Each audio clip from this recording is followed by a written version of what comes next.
Well, first of all, interviewer today is Ralph Ramirez, and I'm interviewing Mr. James Patterson at the USS Yorktown CB-5 reunion, and today is September the 25th, 2003, and we're in Solvang, California.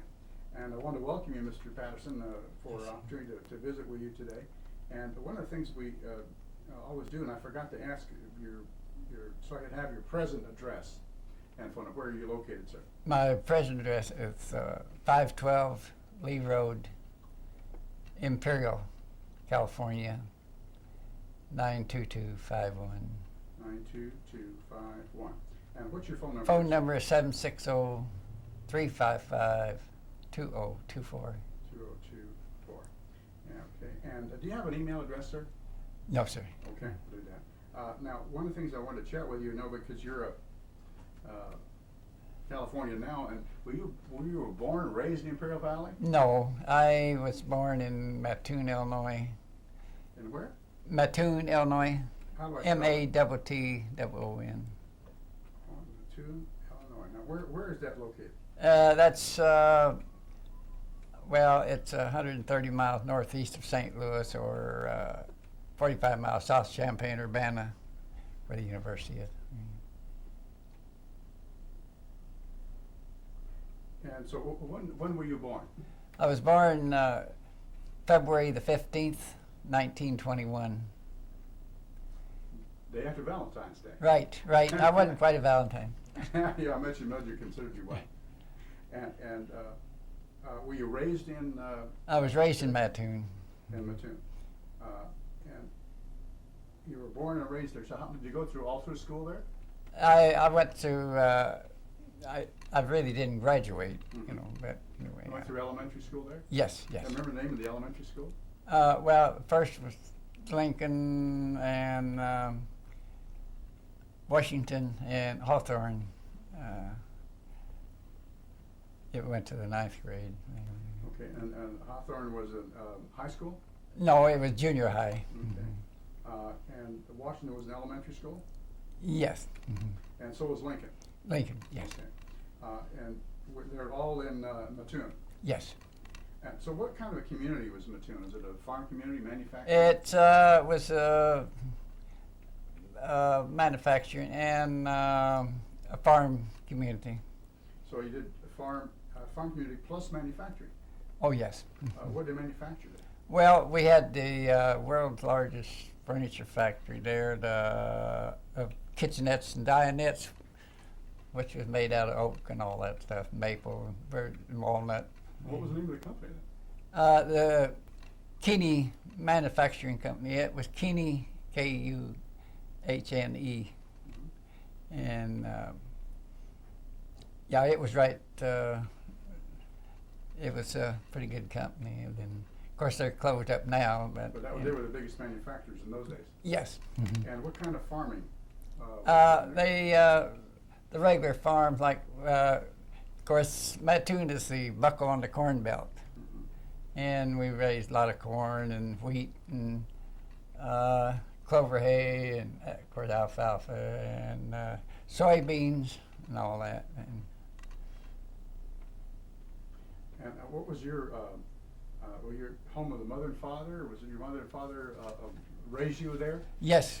So what did your father do? Did he have a job? Well, he was a painting contractor, really, and originally was farmers, but anyway. So The mic's picking up the necklace. Oh, the mic is picking up maybe I have to take the necklace off because it's hitting against the mic. Oh, I see. As you move, it hits the microphone. Oh, I see. And that's what he's picking up on the headphones. And so let's see, when you were born in 1921, Yes. so during the Depression, you were a teenager. Yeah, well, almost. Almost, 19 Yes, 1932, well, let's see. 33 or Depression 34. started probably in 29. 1930. In 1929, Well, what was it like being raised in a farm community? Your dad being was he a painter then? Or? yes. And did he paint? And wallpaper, like. So he painted mostly homes or Yes. businesses? And what was it like? Business, anything. Being raised, was your mother working or was she at home? No, she was home. And so what was your father's name? Jasper. Jasper? Yeah. P-U-R or P-E-R? Jasper. Okay, and your mother's name was what? Anna. Her maiden name. You want her maiden name? Yes. Schroeder. S-C-H-R-O-D-E-R. R-E-D. R-O-E-D-E-R? S-C-H-R-O-E-D-E-R. Okay, I'm sure. And so when, do you have any brothers and sisters? Yes. Living, I have two sisters living now. Mm-hmm. And how many did you have at that time? Well, we had 7 children, I guess. So you were one of 7? Yes. And so you had some brothers and sisters? Oh, yes. And were you the oldest or the youngest? No, I was the youngest boy, but my older brother, of course, he passed away in 1974. 74, and then my other brother, of course, passed away at 17, and one of my sisters passed away at 20, and another one at 56. But, that was a pretty common occurrence in those days. oh, yes. Especially in... Well, there was no penicillin and things like that. A shot of penicillin would save both of them. I mean, my brother and sister there, but... It's just amazing what things do now. Yes, I know. We're very fortunate. Right. And so you and 2 sisters are still alive? Yes. So the 3 of you out of the 7 are still surviving? The 2 sisters still Do you surviving. have a brother? Any brothers left? No. Okay, so, yeah, We're the last 3. You plus 2 sisters. Are they living in California also? No, they still live in Mattoon, Illinois. Oh, they still live in the same town? Mm-hmm. Wow. And, Of course, they traveled quite a bit. They went to Mobile to our reunion, and then they went out for our 60th wedding anniversary. oh, that's very nice. That was very nice. Yeah. Well, and so what was it like being raised in, what size was Mattoon? What a big town? Well, at the time, it was only about 14,000, and anyway, we always thought it was a pretty good town. But anyway, we had our Broadway, the main streets, and on Saturday night, all the farmers would come into town, and get their groceries for the week, I guess. Things like that. It was a nice place to be raised. Oh, yes, yeah. And so was it, what was it like during the Depression as a family? Because, not everybody had work. And Well, no, Dad he's still done pretty good. Of course, sometimes we'd have to go out and shovel coal, and stuff like that for 25 cents a ton. 25 cents a ton. Huh? That's a lot. Shoveling Well, then coal. corn, see, during Depression corn was 10 cents a bushel, and we'd burn corn in the wintertime instead of coal because corn was cheaper. And Burn the whole cob, the whole corn, everything. oh yes, and anyway, then like cattle, milk was 4 cents a quart at the stores, and a nickel at the houses. Delivery. A quart. So you could deliver it for a nickel.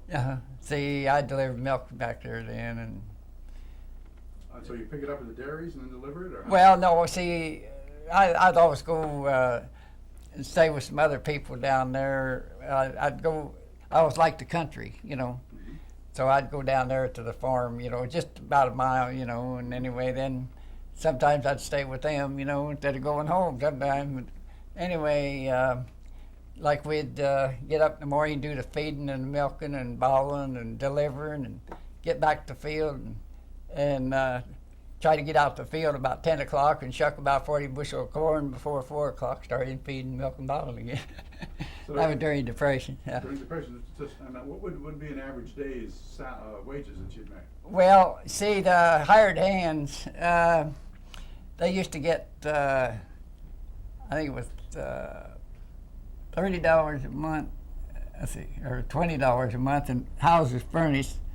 And I'd get 4 quarts of milk, I think, a day. Well, it's 4 quarts, huh? That was built in. Huh? Yeah. So it cost you $20 and free housing and $20 Yeah. to get 4 quarts of milk. And that was for your kids or what? Yes. So that was kind of thrown in. Oh, yes. So that was a hired, and the hired hands, what did they do on the farm? Well, they just helped with feeding, milking, you know, out in the farm. They'd be doing Mostly plowing like, and stuff. Mostly like laborers. Then. Laborers.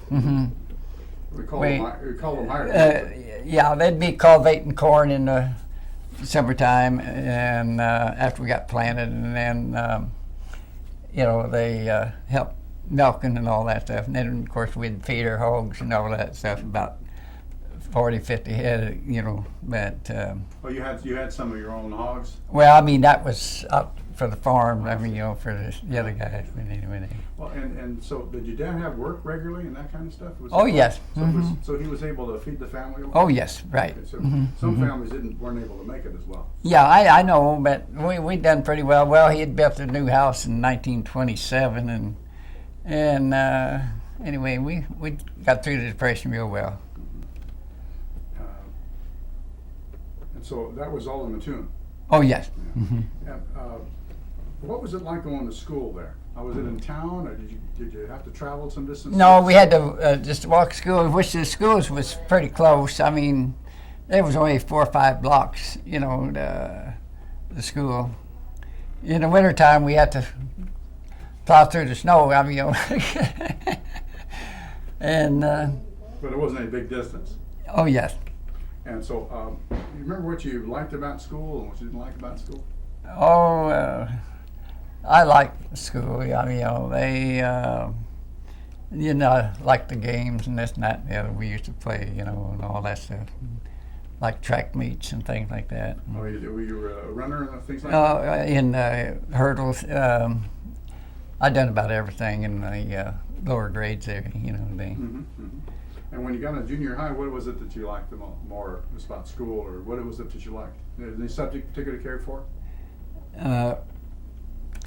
Well, I went to work right away almost, and I went to work for the furniture factory, you know. I see. And what did you do then? After the furniture factory, of course. What did you do there where you worked at the factory? We were building chairs and stuff, you know, like, of course, later we got our chair press and things like that, and they'd come in and. Well, how would you build a chair? Did you do work on the lathes and things? No, like that? see, when the lumber come in, it come in rough, you know. Then we had our dry kilns and all that stuff back there, and then that was back behind the mill room. They'd come in through the mill room, you know, we planed it, and then they'd shape it. We had shapers and all that stuff, you know, and sanders and glue. You know, we had their where we put the steam into the glue to melt it, so we could put it into the chairs and the dowel pins and all that And stuff. what was the part that you did? Well, in putting the chairs together So you were in assembly. in assembly. So that was when everything was done, was when you got it. Oh yes. So you assembled it and then put them in boxes, or how did you ship them out? No, we shipped them out. Well, you see, after we got them all pressed up, you know, then we put them into the mill room. I mean the paint room, and then it went into the packing room and all that stuff, and then. So it was a real factory, people doing each. Oh yes. I see. And So it went right on through, you know, mill room to assembly room and, you know, all that stuff. So how old were you when you first went to work there? I was 17. You were 17 years old. And so, now you said you quit school. How old were you Yeah. when you quit? I guess it was 16. Let's see. 37. Yeah, 16. And you needed to work, or you just didn't want to go to school anymore, or what was it that? Oh, I don't know. I don't know. I just up and quit, I guess. Nothing that prompted you per se. You just didn't want to go to No. school anymore. And so, And so I went to work. I was one of them boys wanted to go to work. And anyway, of course, worked on the dairy there for a while, and then went to work for the furniture factory in 19, when was it?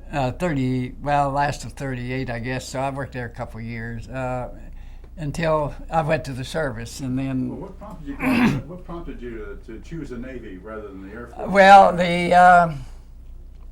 when I was still working at the furniture factory, and so I was running around with these all these 5 other boys. There was 6 of us, and so anyway, we got to talking about the war when Germany broke through the Maginot Line and all that, and went into Poland and all that in 1940 there, So I thought, so I said, we better get in what we want. Some of the guys wanted to go to the Army and Navy, Marines and all that. I said, I don't want the Army because I'm down there in the mud and all that stuff in the trenches. And I said, I don't want none of that. So I said, I popped up and said, well, let's go to the Navy. So all 6 of us went down to sign up for the Navy. Now, where did you join? I joined in Effingham, Illinois. Where is Effingham? That was just 27 miles just south of Mattoon there. And they had a recruiting office there? They had the recruiting office, and then I was sworn in St. Louis. So how long did it take you from the time you made up your mind till you said, I do? It was only about a week, I think. So you talked your buddies in, and a week later you were... Well, I talked to another boy went in with me. The other said, well, we got something to do. We'll go in next week or 2, and anyway, I was, so just me and one of my buddies went in the same day. What was his name? His name was Devon Wishart. His first name was Divine? Devon. Like Divine or what? Yeah, just Vaughn. Oh, just Vaughn. Vaughn. And what was his last name? Wishart. Wishart. S-H-A-R-D, huh? A-R-T. A-R-T, Wishart. Wishart. And so the 2 of you joined? Us 2, we joined. What time of the year was that? When you were we went in August the 27th, 1940. 1940. And because you felt the war was coming on anyway, yes. You better make a choice. Better make a choice and get in, and so. So where did you report for duty first? I went to Great Lakes. You were sworn in St. Louis. Sworn in St. Louis, and then we went to Great Lakes. Went up there on the Abraham Lincoln train. So you went by train. Oh yes. And why did they call it the Abraham Lincoln? Well, because Abraham Lincoln, actually, he was born and he was raised about about 12 miles from Mattoon. I see. So you had a big affinity for Abraham Lincoln. Oh yes, right. In fact, my Abraham Lincoln, now we have the Lincoln Log Cabin State Park and all that stuff when he used to live in the local, down at Buck Prairie, all that. Not very far from there. No. So you took the Abraham Lincoln train, yes, it was called, to Great Lakes. To Great Lakes. Outside of Chicago. Yes, right. And so you arrived there in August? In August 27th. That's when you arrived? Right. And that's where you were sworn in? I was sworn in St. Louis, see. A week or so before? But I went through boot camp in Great Lakes. Okay. And so how long was boot camp? 6 weeks, I think it was. And what kind of things did you learn those days? Oh, we learned manual arms and all that, and learned how to swim. They went through the swimming deal, which I used to swim in the Wabash River and all that stuff. So anyway, I was a river rat. You knew how to swim already? Oh, yeah. And so the Wabash River was how far from your home? Well, the Little Wabash, make that Little Wabash, because the Big Wabash is 60 miles, but anyway, the Little Wabash is just about 5 miles. So you were used to swimming in the river? Oh, yes, used to swim in the river. So you were an old swimming person? Yeah, and then we had a great big swimming pool in Mattoon. Anyway, they come in 1932 or 3 and built, I think it was a 2 million gallon pool or something like that. They had a big sign on there. So I took a lot of swimming lessons there too, with the Red Cross. What else did you learn at boot camp? Well, we was out on the firing range, learned how to fire and all that stuff, and they What kind of weapons did you use? well, just probably the 1906s, I think. 06 and 03. 06, 03 or so. And then, so after your six weeks of boot camp, where were you assigned? Well, then I was assigned to the Yorktown. Right away. Mm-hmm. And so how did you get from Great Lakes to the Yorktown? We rode the train to San Diego. And anyway, the Yorktown had left San Diego, and so we was at the destroyer base, which it used to be called destroyer base. It's 33rd Street or 32nd Street station now, or 33rd Street anyway. And anyway, we worked around the barracks there, and we was filling in around the new barracks and all that and things like that, and kind of rebuilding the huts that was there, and because when the barracks that we were in was just wooden deals and had about 8 bunks in each one, and no windows on them yet, but anyway. pretty warm at night. Yeah. So, and then we took the Idaho. We first rode, well, we were putting the World War I destroyers back in commission. Like we was working on them, chipping paint and all this and that, getting them ready to. Where were they? They were all in San Diego Harbor there. And were they like kind of mothballs or what? Yeah, we just taken them out of mothballs. I mean, they were all tied up out there about 6 apart or whatever, and so you were helping. they'd bring them in along the pier, and we'd work on them and chip on them, repainting them, and all that.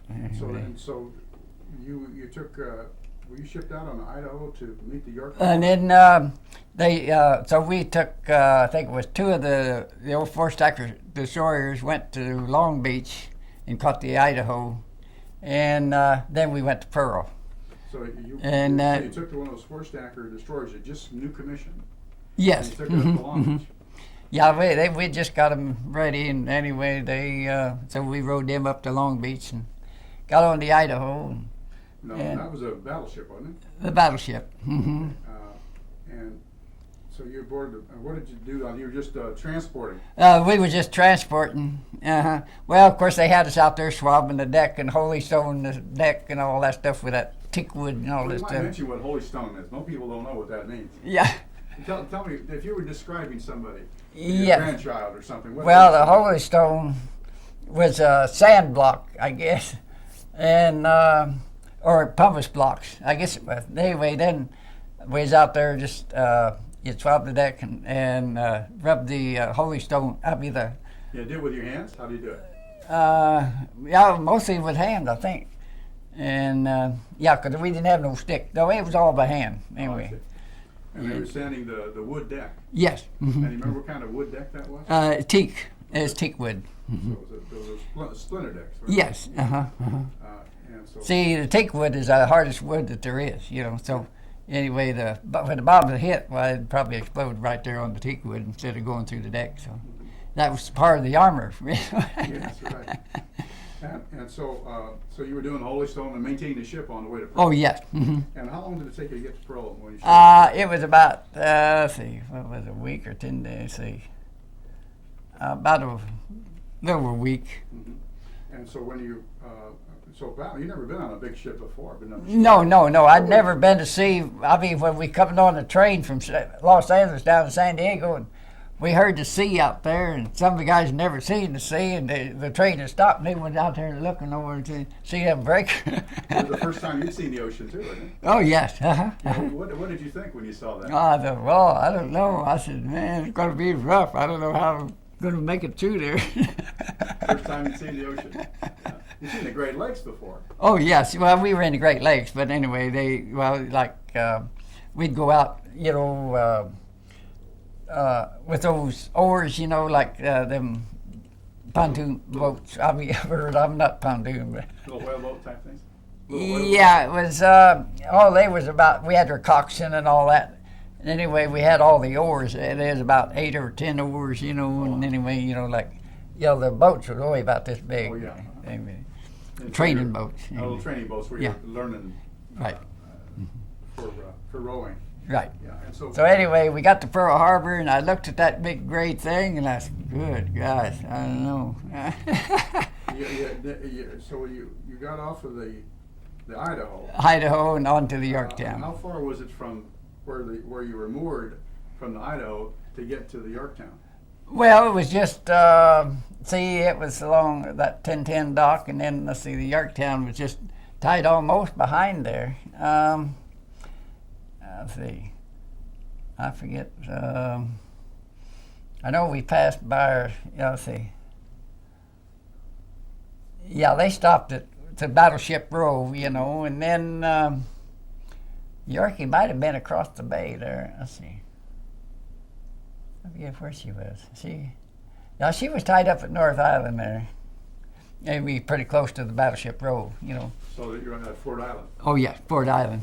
She was tied up Fort Island. So then when you got in there, and the battleship's a pretty big ship. Oh yeah. So what did you think about the first time you saw a battleship?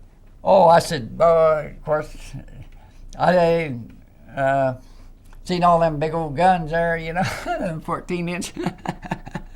I thought, boy, that's a big ship, But anyway, later it was kind of a small one, But So tell me what it was like now. You're off of the Idaho and you saw the Yorktown for the first time. yeah, and then I seen that big old gray thing, and I said, oh heck, So it looked like a ghostly deal. But after you got on it, and boy, that's the best ship that was in the fleet, But anyway, we went aboard, and of course they was asked us, assigned us to the divisions and this and that and the other. They'd ask us what we did Now, before. what time of the year was that when you arrived aboard? That was in November, about the 20th of November 1940. So, and you arrived in Pearl Harbor and you got aboard the same day. Yes. Same day. And so you reported aboard and personnel assigned you. Where did you end up getting assigned? Well, after they assigned us, they lined us up and they asked us what we did before we come to the Navy. And anyway, of course, when I told them I worked in a furniture factory, down at the carpenter shop I went. So, anyway, then I repaired the boats, the motor launches and all that, later. And anyway, we had a pretty good little shop down there. And then we would repair the flight deck, if it needed it, and things like that. And then even then our job was damage control. Firefighting. They learned all about firefighting and rescue breathing apparatus and all that stuff. During general quarters, your battle station was damage control. Yes. So how big were your damage control parties? Our parties was we had about there's quite a few there. We had I imagine 25, 30. About 30 guys in your damage control party. Well, let's see, maybe up to, it was about 35, 40, anyway. Quite a few guys. Yeah, quite a few guys. So it was broken down into Yeah, because, see, Repair 5, they had 50 in there. Mm-hmm. That was the repair party next to us. Mm-hmm. And, of course, 43 got killed. Which repair group were you in? Huh? Which repair group were you in? I was in Repair 3. Repair 3. And... Where was your that repair party during general quarters? Where were you? We were on the third deck. That was our repair station, our battle station. The third deck below the hangar deck, or was that the first deck below the hangar deck? The third deck. See, the hangar deck's the first deck. The second deck, the third deck. See, it's just two decks below the hangar deck. So the hangar deck we consider the first deck. First deck. And then the second deck would be the one under that, and the third deck would be two decks under. Yes, the two decks deck. under. And so, and that was still above the water line, right? Just about the water line. A little bit above. And so that was your general quarter station. But when you first got aboard, you were just in the carpenter shop. Yeah. Well, You were still a seaman apprentice, or? Yes. Well, when I went aboard, I was Seaman second, and then later I got Seaman first. After let's see, it was 6 months after. See, you got Seaman second was 4 months or 3 months, and then you got.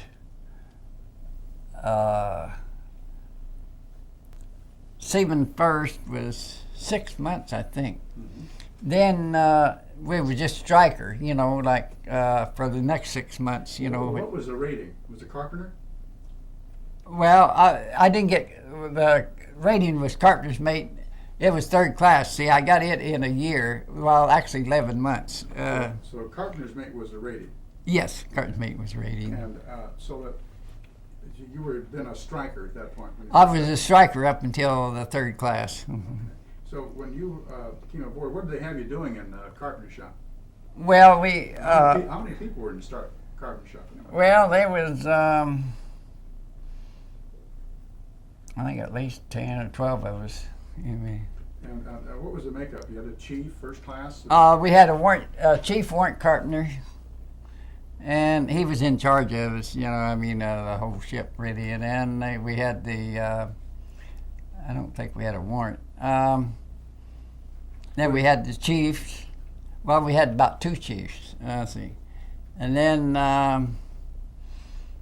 we had some first class. Of course, later they made chief, but.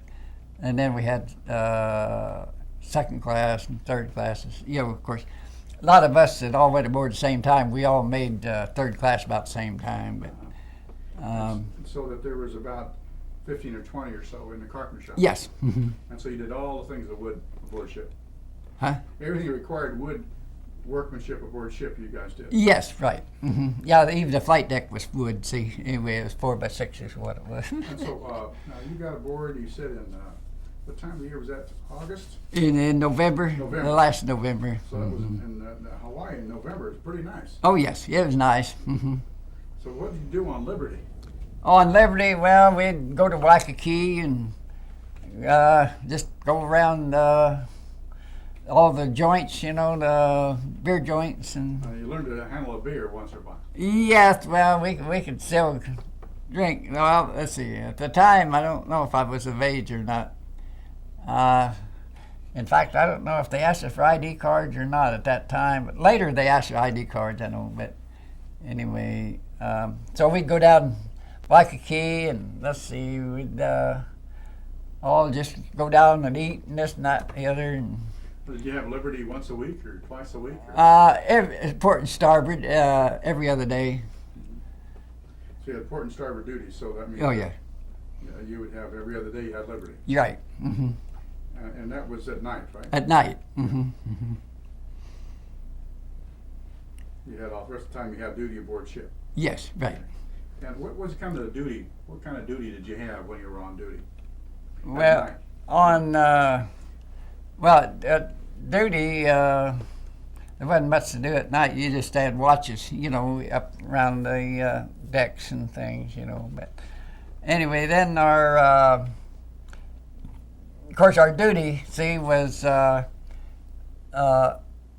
like damage control, firefight. We had to keep up all the fire equipment. See, I used to have to fill all the fire extinguishers, keep them all up. And so that wasn't carpentry though, but that was another job that you had.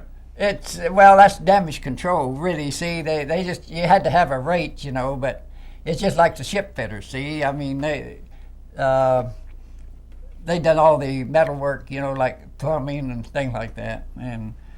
But we just. So you kept all the fire extinguishers charged? And oh yes, did you recharge them and recharge them all? Recharge them and just make sure that check all of them to see if they're all full at all times.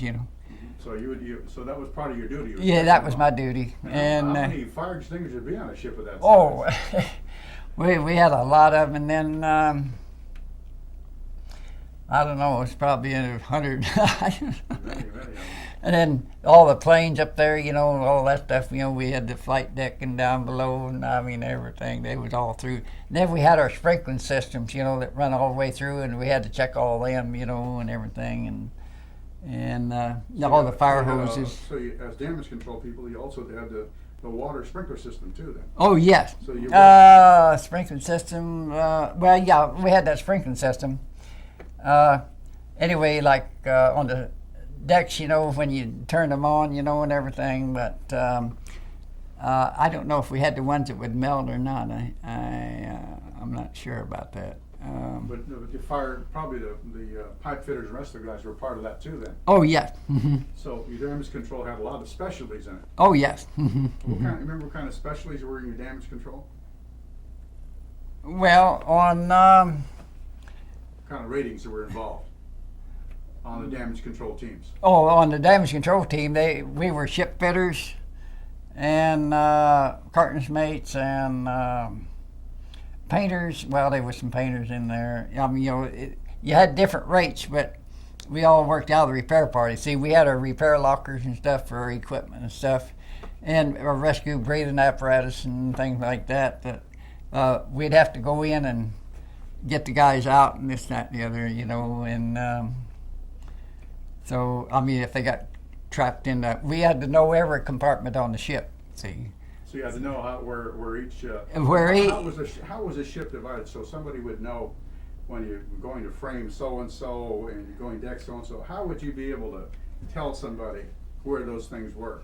How would you well, let's see, I forget how. Now it's been so long, but anyway, it's we'd go third deck, you know, and compartment so and so, you know, I mean, what number and this and that and the other, and anyway, all the way from down around the villages all the way up. See, anyway, we used to know all the numbers of the compartments, you know. So every compartment is numbered? Yes. And they're divided by frames? Frames and decks. So that way you'd know exactly where everything Oh, yes. was? Now, when you were aboard, now it's November of 40, and then you were at Pearl. Yes, Pearl Harbor. When did So we stayed in Hawaiian area.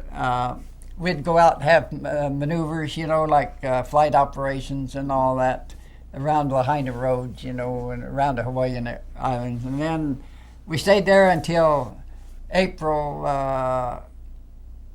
let's see, I forget what day in April. Anyway, one night we got underway and, oh, we're making knots. We said, San Diego, here we come. But got up next morning, well, we're heading southeast. So we went to Panama. And we went through the canal, and anyway, we got over to, after we got through the canal, we went to Bermuda. And we were in Bermuda. We still had the two-wing planes on, you know, like the bi-wings. what kind of planes were they called? We had the F-3 fighters, you know. Then we had the S2Us or something. I forget the name of the two-wing bombers and scouts. They was two wings. And then we had our torpedo planes was TBD-1s. And that was the only low-wing plane we had on, you know, when we went to Bermuda. Well, then we were up there at Bermuda for a while, and then the Ranger come in with our new planes. And we had flight operations there, and our old planes landed on the Ranger, and the new planes landed on the Yorktown. And we got the F-4s, F-4Fs, you know. And then we got the SBD-1, I think the first one. And then we got, yeah, they were the SBD-1s or 2s. They still had fabric behind the cockpit, but they were metal on each side of the cockpits. I don't know. And after that was canvas, or I should say fabric. Yeah, fabric. It was dope. I mean, you know, they call it the dope shop. You know, like anyway, they'd put stuff on it. Anyway, then we stayed in Bermuda after we got the new planes. Then we went over around the Azores. We was on what they call neutrality patrol. And what was the neutrality patrol called? Uh, what was it called that? Well, they just call it neutrality patrol. But why was it called that? Well, we just went around to, we were still neutral, at that time, and we couldn't fight. Well, anyway, then when we'd make the patrol to, see if anything was in our area, that wasn't supposed to be there. But then when the Bismarck got out, she broke out from Bremerhaven and went over around Iceland and come down. And anyway, they told us to go get her, and we went out looking for her. But the British caught her, and but if we'd have seen her, why, we was going to bomb her, if she was in our area, Even though you weren't at war yet. No, we weren't at war yet. So anyway, and after a few patrols there, then we went back into. What kind of patrols were they? You said, did you escort convoys or what? No, we just had our task force, like a couple of cruisers and about 4 or 5 destroyers, And then we went back into Norfolk, and then we'd operate. Well, they let us. Some guys went on liberty, I guess, or on leave, and anyway, we spent a little time in there, and then we took out and went on other patrols, and then went back to Bermuda again, and this and that, the other. Then went back into Norfolk, and then finally we went to the North Atlantic, and we went to Portland, Maine. We operated out of there for a while, and then Churchill gave us a base to operate in Newfoundland, in Argentia, Newfoundland there, and so when we were in Newfoundland, we were building a base up, and we built all the carpenters mates from all the ships and ship fitters and all that. We went over to building the building. We built the beer canteen, soda fountain, thing like that. So you went ashore. Yes, Newfoundland. we So all the worked. carpenters mates from all the other ships were there. Yes. So you guys were building. We'd send so much. See, each ship would send so many carpenters made so many ships and stuff. What were you building ashore? We were building beer canteens and soda fountains and things like that for Liberty, or whatever. And then I guess they built barracks later and all that stuff. But So you were getting for crews, right? yes. Mm-hmm. Yeah, right. For Nova Scotia? Oh yes. Mm-hmm. And was it Army or Navy or Air Force? You mean the base was supposed to be Navy, I guess, because that's the only thing that I seen over there. And we had all the ships, and then like we had the New York battleship was there, and Albemarle, the seaplane tender, and the Prairie was a destroyer tender, and she was all in the harbor there too, And Destroyer tender, which one was it? huh? Destroyer tender was which one? The Prairie. The Prairie. Uh-huh. And so you had the New York, the battleship was there too? Yes. So all the different crews were over there working. Yes. Mm-hmm. So what kind of work were you doing? We were just, framing and stuff like that, and putting the rafters and all that stuff in, on the building and thing. And so that was then what time? That was in winter time. Oh yes. It was cold. Was it Yeah, cold? the water was cold. That was in probably October of 41, So it was 1941. Pretty cold.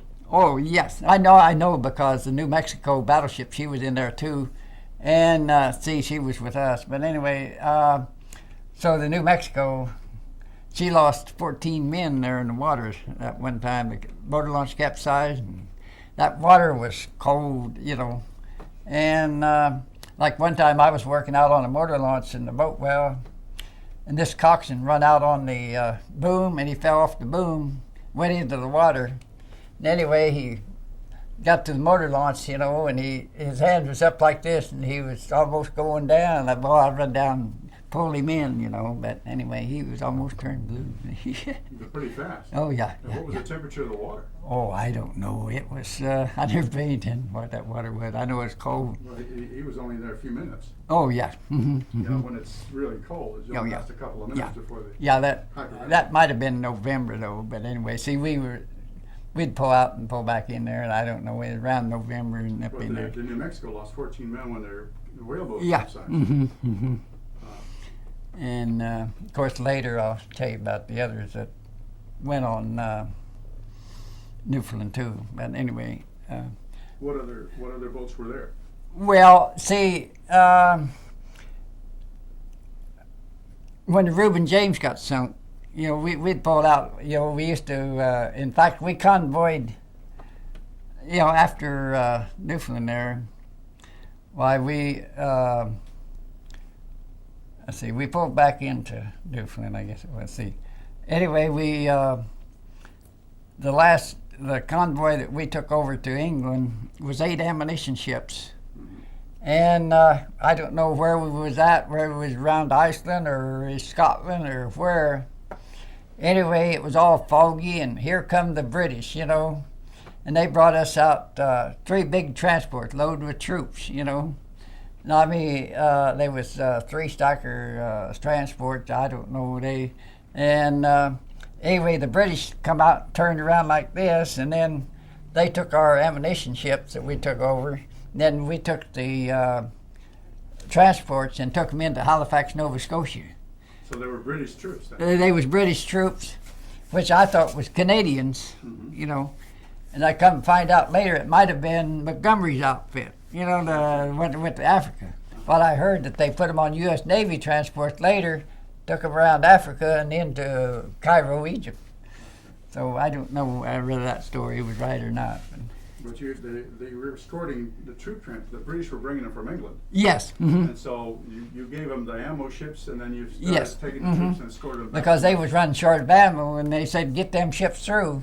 So we had them right in the middle of our convoy, and we went right on through, and then they come out, and then they took them back in. Now, did you see all this? Well, how did you? What did Oh, you yes. see? Yeah, I was on top deck. I mean, you know, when we met out there, because I'd see that. That's the first time I seen them camouflaged, you know, and I said, good. You know, it all looked like gray and white and this and that. And then. First time you seen a camouflage ship, huh? Yes.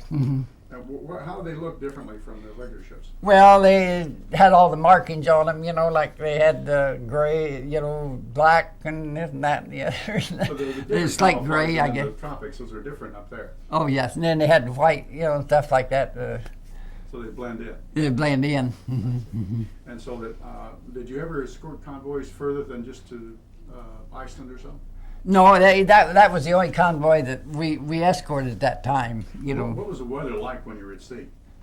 Oh, at that time it was foggy, and then it was a little rough. And then we went back in, after we left the troops into Nova Scotia, see, this was in November of 41. Then, after we dropped the troops off, we went to Portland, Maine, and we hit 108 knot wind. On the way to Portland, Maine? On the way to Portland, Maine, we hit 108 knot wind, and the Russell, one of our destroyers, took an 86-degree roll. She almost went under, you know, and finally she come back up. What was the roll on that? 86 degrees. Wow. Almost, you know. Anyway, the guys was always talking about the big roll, you know, when they all hit the bulkhead. What ship was that? The Russell. And that was a destroyer that was later at Midway, wasn't it? right, huh? That was later at Midway, wasn't it? Oh well, yes. She was with us. She was with us at Midway. Yeah. Anyway, the Russell, of course, you know, after that, she went out and she got 36 battle stars all during the war. Wow. Anyway, but anyway, they see 36. Well, 35 it was. Of course, Enterprise claimed they got 36, but anyway. They So 86-degree roll, that's pretty serious roll. Oh That's yes, right on I know. the They side. all hit the bulkhead, you know, like this, you know. And That's right anyway, on I the guess one popped up, another one come up and threw them up. Anyway, then we went into Portland, Maine, and so I had a friend I went to school with. He was on the New Mexico, the New Mexico would go under about 4 and up over 1. Looked like Niagara Falls to come off. And then You were able to see that? oh yes, we'd sit back on the fantail and watch her, and she'd go under, and then pretty soon she'd come up, and we couldn't see her half the time. So we got down to Portland, Maine. This buddy of mine that was on the New Mex, he was in the Marines, and so anyway, I met him on the dock, and I said, "Hey," "how'd you like that ride back there?" He said, I was standing early was back there, and he said, I had me a bucket on the deck. And so while we was there, we ran into another boy we went to school with. And so last time I'd seen him was in Pearl Harbor, and he was on the West Virginia, and then I seen him on the dock. He told me in Pearl he was going to OCS school. And anyway, in Washington, D.C. Well, then I seen him here in the Swabby uniform. And, hey, I thought you went to OCS. He said, I did, but he said, I flunked it out because, he said, I wanted to come back to General Service. I said, what'd you get on? He said, I got on the Pollux, a Navy supply ship, like a freighter, he said, there it is out there in the harbor. And I said, where are you going? He said, we're going to Argentina. I said, when you leaving? Well, we're going to leave today. I said, you better wait and tell that skipper, you better wait a day or two. You won't make it in that, Oh, we're leaving. And anyway, they didn't make it. They washed up on the rock and they busted up. And it and the Truxton was a destroyer. And anyway, they was 33 survivors. Was all that was off the Truxton. What ship was he on?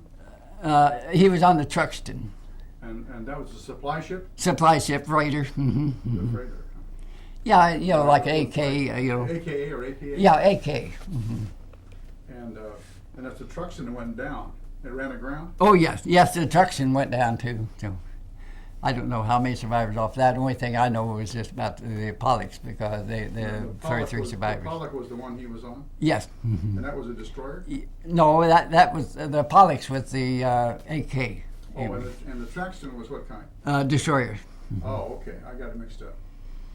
So the Truxton was a destroyer and the Pollux was an AK? Yes. Okay. Mm-hmm. And but both of them went. Both of them went down. Both went down with all crews.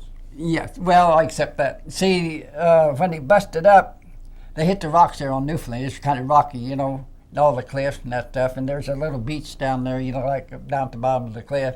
But anyway, so these 33 had got over to that little cliff deal, and anyway, of course, I know my buddy. He was in the fire rooms. I know probably, but I never did hear from him anymore. So I don't think he was one of the survivors. Yeah. So that ship went down. Yes. Mm-hmm. And that was in November. November of 1941. Before the war. Oh yeah. So anyway, then after we pulled into Portland, we were there for. We was there Thanksgiving Day, I know, in 1941. And then we left the day after Thanksgiving, went to Norfolk. And see, my brother was in Norfolk, in Portland, and he didn't know I was there. The folks wrote me a letter and said, well, my brother was in Portland. And I told him back, I said, I didn't know he was there, So anyway, then I told him I was going to Norfolk there, And they said, so my brother, he was supposed to went to Seattle or someplace. And anyway, so he traded with another guy to go to Norfolk, So he got over to Norfolk December the 6th. And see, we got down to Norfolk December 2nd. And so we were there, and he got there December the 6th. And so we went out on the town that night and stuff. And anyway, then the next morning, I took him back aboard ship and was going to show him the shop and everything, which I did. I'd already showed him the shop and everything. Kind of show him the ship and things. Anyway, so we were walking across the hangar deck. Said, Jeff attacking Pearl Harbor. I said, oh, heck, I've been looking for this. And I asked the officer deck, I said, you going to cancel anything? He said, I don't know what's happening. And he said, as far as I know, go on the shore. So we went on the shore there, and we was down on East Main Street, and here comes the paddy wagon, and said, all hands in fighting 42, bombing 5, scouting 5, torpedo 5, report back to space station immediately. See, that was all of our squadron. Anyway, so I told my brother, I said, well, you got to go back without me. I said, no way, I'm going to get away now. And so then anyway, he come on back. But then so anyway, I waited. I stayed in town that night, went back the next morning. Here she was out in the bay. When I left, we was alongside the pier. And anyway, so here she was and had all the planes aboard. And how'd they get all them planes aboard? You know, I thought, well, they might have had a night operation. What they did, what I heard that they pushed them from the air station over to the pier and hoisted them up. No. So they didn't fly them at all? Didn't fly them at all. Anyway, so, well, they said, you know, over the radios, we was left at the radios and stuff. They said, well, there's 40 unidentified planes over there, which was ours. But everybody's jumpy, you know, that first day, you know. They didn't know what was happening. So how were you guys reacting besides trying to stay close to the ship? Well, then we got aboard. I went aboard there, and anyway, so finally they said, well, we're going to go in the Navy Yard anyway. So we went over to Portsmouth and went in the Navy Yard to check to see where this submarine had hit us out in Pearl when we was having maneuvers. And you had gotten hit by a torpedo or what? No, just a submarine. Anyway, see, we was on maneuvers, and the Shark was the name of the sub. Anyway, he surfaced like this, and here we was broadside, and he crash dived it, and he hit the bottom of us. We didn't know what damage he'd done. We knew there wasn't any water coming through. Anyway, so that was the American submarine. Oh, it was American submarine. That was in before we left the Hawaiian Islands. Anyway. So that would have been in February or March, wouldn't it? Yeah, that was in probably about February. And so when we pulled into dry dock, it was just our stabilizers was got it bent like this. We had scratches, you know, in the steel going underneath. So we just put zinc chromite on that. And then I checked the bearings in the props, you know, our propellers, you know, like the screws. And anyway, that was okay. So finally we put that zinc chromite and stuff. And then they tack welded these 20 millimeter gun mounts on. And they were still painted red lead. And when we was raiding the Marshall Gilbert Islands, the ship's company was going to finish. They were still welding the gun mounts on. And see, we left Norfolk December 17th, come around to San Diego, took all the new planes, what planes we could get on, you know, and then we took the Lurleen and the Matsonia and the Monterey, all the Matson lines. They was loaded with Marines, so we took them to Samoa. And then we come back up and hit the Marshall and Gilbert Islands, you know, like we hit the Gilbert Islands. Well, and then what was on the Lurleen and the Matsonia and the Monterey? They were loaded with Marines. Marine troops. Marine troops. Mm-hmm. And they were going to Samoa. Mm-hmm. And so we circled the islands a couple of days while they was unloading, you know. And then we come back up and hit the Gilbert Islands. And I think the Enterprise hit the Marshall. But that's where we shot down our first Japanese flying boat. Well, then we went into Pearl Harbor. And so we got to Pearl, and here was all the ships on the bottom, you know. The first time you'd been in there, right? First time we'd been in there since we left, you know. When would you arrive then? We arrived there at February the 6th. See, we raided Gilbert's on January 31st. Then we arrived back at Pearl at February the 6th. So the first time you'd seen Pearl since you'd left the year before? Yes. Mm-hmm. So what did you see? What was it feeling like? Were you at quarters when you came into the harbor? Oh, yes. We was at quarters, and here we come and see all them ships down the bottom and, you know, sitting on the bottom. And then Arizona had her stacks just burnt, and I'm, you know, leaning forward. And it was just oil in the water. I mean, you know, and it just a mess in there. And anyway, so we stayed in there for 10 days. Well, how did you feel seeing all that? Oh, it made you sick. I mean, you know, that they could do that much damage, you know. I mean, so we knew we was going to have to go after him after that. I mean, you know, so finally was just one of them feelings that, we just couldn't hardly take it. I mean, so anyway, then we stayed there 10 days, and we left February the 16th, which is the day after my birthday. See, I was born February 15th. So anyway, that's how I remember that. You remember that? So February 16, 1942 is when we left Pearl Harbor and went to the Coral Sea. So we went down and met up with the Lexington. And anyway, then we raided land Salmon, New Guinea on March the 10th. See, we pulled up by Port Moresby, between Australia and New Guinea there.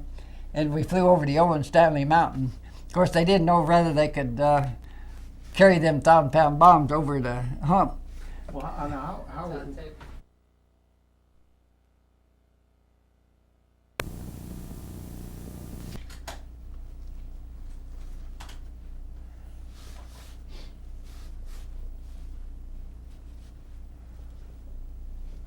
Okay.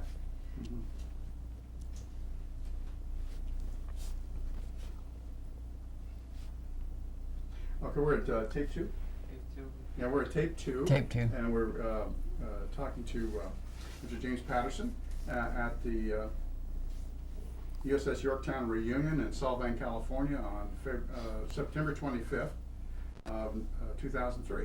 Right. And we'll continue on. You mentioned that when you've gone into Pearl Harbor, after you return from escorting Marines down to Samoa. Yes. And then you. Yeah, after we raided Gilbert Island. And that was the first offensive strikes. Right. Mm-hmm. At that time. Right, it was. Since Pearl Harbor. Right? And that was when we shot down our first flying boat. It was about 1.5 miles from us when we shot her down. So you could see that?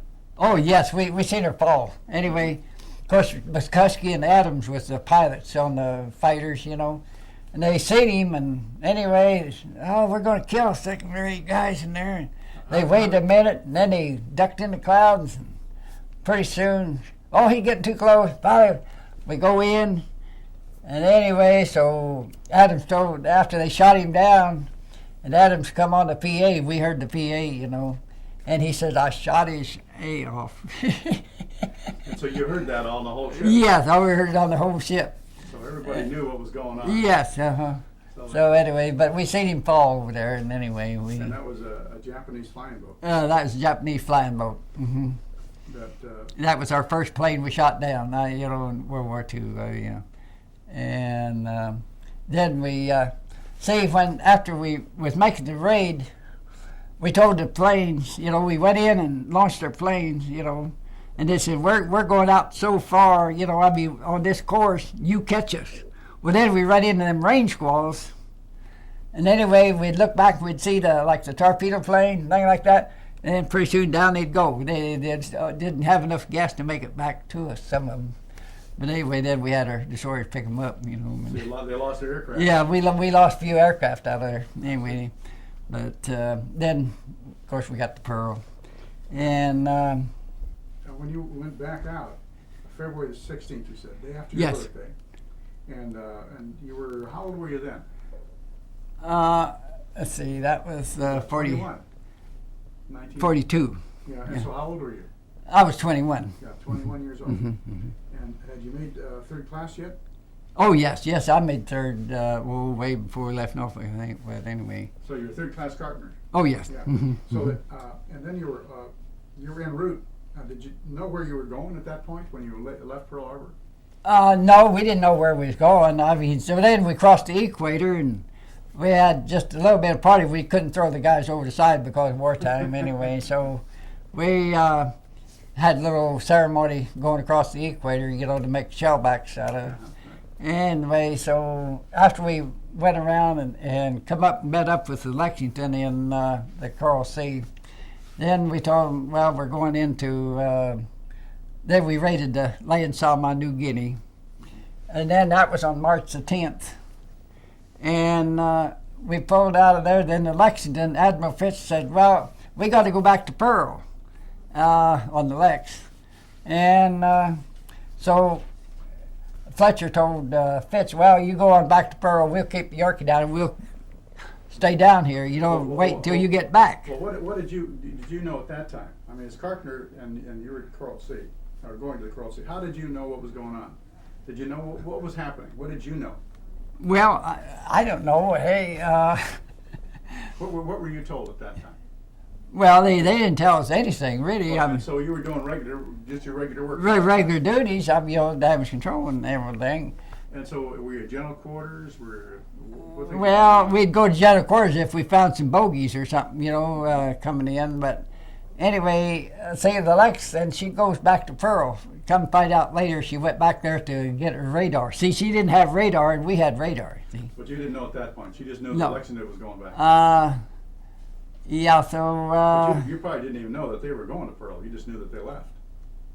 Yeah, I think they said to Pearl. I think I heard the deal that Admiral Fletcher. They said, "Well, when he's going back to Pearl."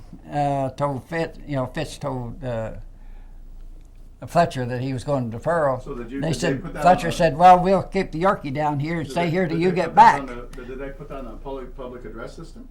I think so, or something. I don't know. Anyway, I heard it someplace, but it was scuttlebutt. Yeah, and then when you were at Coral Sea, how did you know that that you were coming under fire? Well, we didn't know at that time, but see, we weren't under fire at that time. See, and so we waited until the Lex got back, and finally here on May the 2nd, the Lex showed up. Anyway, so see, and when the Lex showed up, and MacArthur sent over word, he said the Japs are moving into logging the Solomon Islands. Said go blast them out of there. Well, did anybody tell you that? How did you know that? So we got fueled. Well, did you know that? How did you know that? I don't know whether it come over the PA or scuttlebutt or what. When you were to Coral Sea at that point in May? Yes. And Lexington returned. Now at that point, and you saw them. And what was going on that you knew about? You knew you were in the Coral Sea and the Lexington was back? Oh yes, but then I heard that MacArthur sent over word to Fletcher that the Japanese was moving into Tulagi in the Solomon Islands. Oh, so you heard that? They told us. Yeah, that? yeah. It was. I don't know how I heard it, but whether it was over the PA or scuttlebutt or what.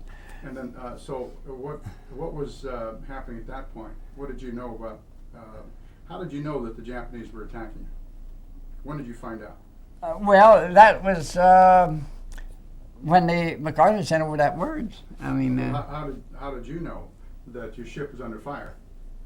Well, we weren't under fire at that time. I understand, but when did you find out about the Battle of Coral Sea?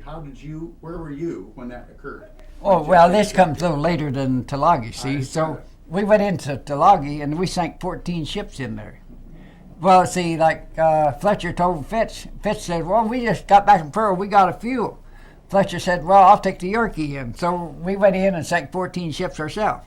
We made 3 raids on Tulagi, setting their planes back and forth. Then that was on May the 4th. How did do you get the information that many ships were sunk? Oh, well, we kept, they was over the PA system. And anyway, the pilots would radio back, well, they're trying to crawl into the portholes and this and that and the other when they was strafing. So you would hear it on the PA system? Yes. That of what the flight ops, what was going on? Oh, yes. So that you knew that they were sinking those ships? Oh, yes. And then they said, scratch one, scratch this, and then so that was on May the 4th. See, we sank the 14th. Well, then we went out and they thought the plane spotted the submarine. Well, they dropped some charges, but they didn't know whether they got him or not. So then it was on May the 6th. We had operations and we had one fighter out. And so this was along about 8:30. And anyway, we'd already had the other scouts in. And we had one fighter out.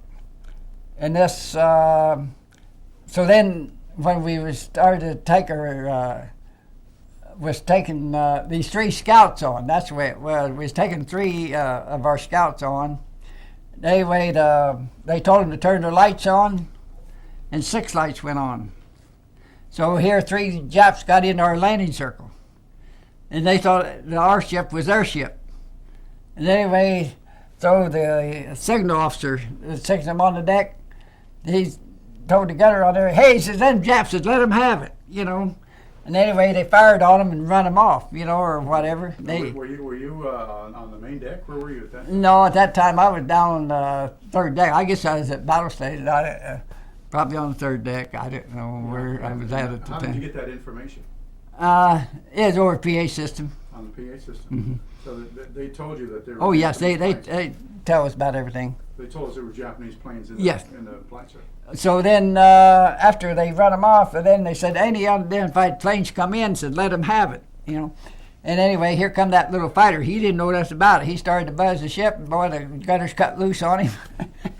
He went to blink, and he recognized himself, so finally they come in and landed, and he had a big hole behind his cockpit about like this, you know. And when he hit the resting gear, I thought, boy, I mean, I was wondering how it didn't break in two, you know. But anyway, so later we took it on down below. We looked at that thing, you know. You saw the damage in that. Oh, he was still the damage of that fighter, and I said, oh, how he made it down. Who was the pilot, remember? I don't know what the pilot's name was. What kind of aircraft was that fighter? It's F4F. Mm-hmm. It's an F4F. F4F. Mm-hmm. And you said there was big hole behind it. Oh yes, big hole and shrapnel hole all through it. I mean, from your own aircraft. Yes. Mm-hmm. Mm-hmm. Yeah, it was 20 millimeter and 50 calibers, I guess, because see the Marines, I know they had the 50 calibers along that one flight deck deal. But anyway, but then that was along about 8:30. So about 10 o'clock, we picked up this Jap carriers and their task force 35 miles away from us. And that was in the morning? They were just over, at night. Mm-hmm. Anyway, so we was heading right into them almost. We almost had them head on, so we had the radar, and finally, we turned around and went out to 75 miles. The Japanese didn't even know you were there? No, the Japs didn't know we was there, so we went back out to 75 miles, and then we lost our attack groups at 4 o'clock, went over and got him, you know, so that was a show hole. The name, the Japanese carrier was Shoho, was the name of the carrier. But the Shoho had just sunk our tanker that had fueled us, you know, the Neosho and the Sims.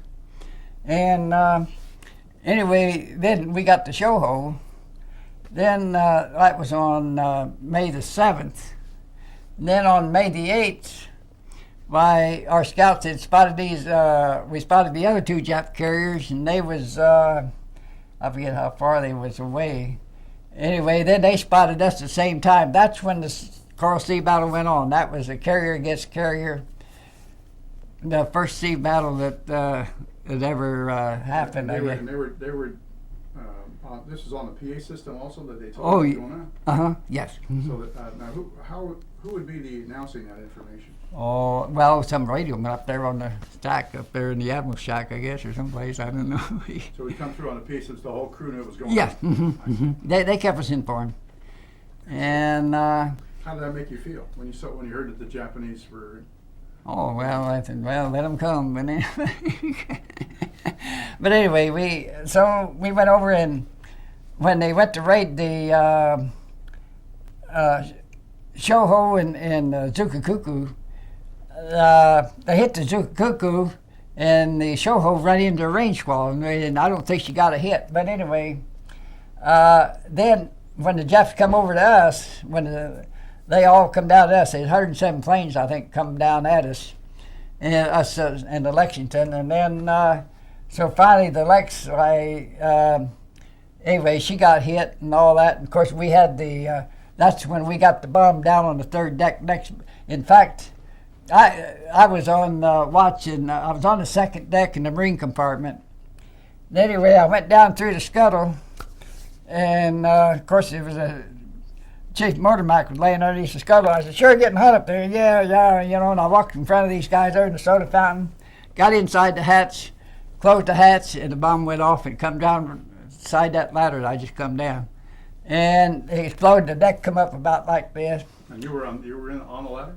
Huh? You were on the ladder when the bomb hit? No. See, I just come down that ladder. The bomb went right alongside that ladder. See, I mean, and this one girl that was here, anyway, her dad was one that I was talking to there. Mm-hmm. Anyway, he's the last one that I talked to.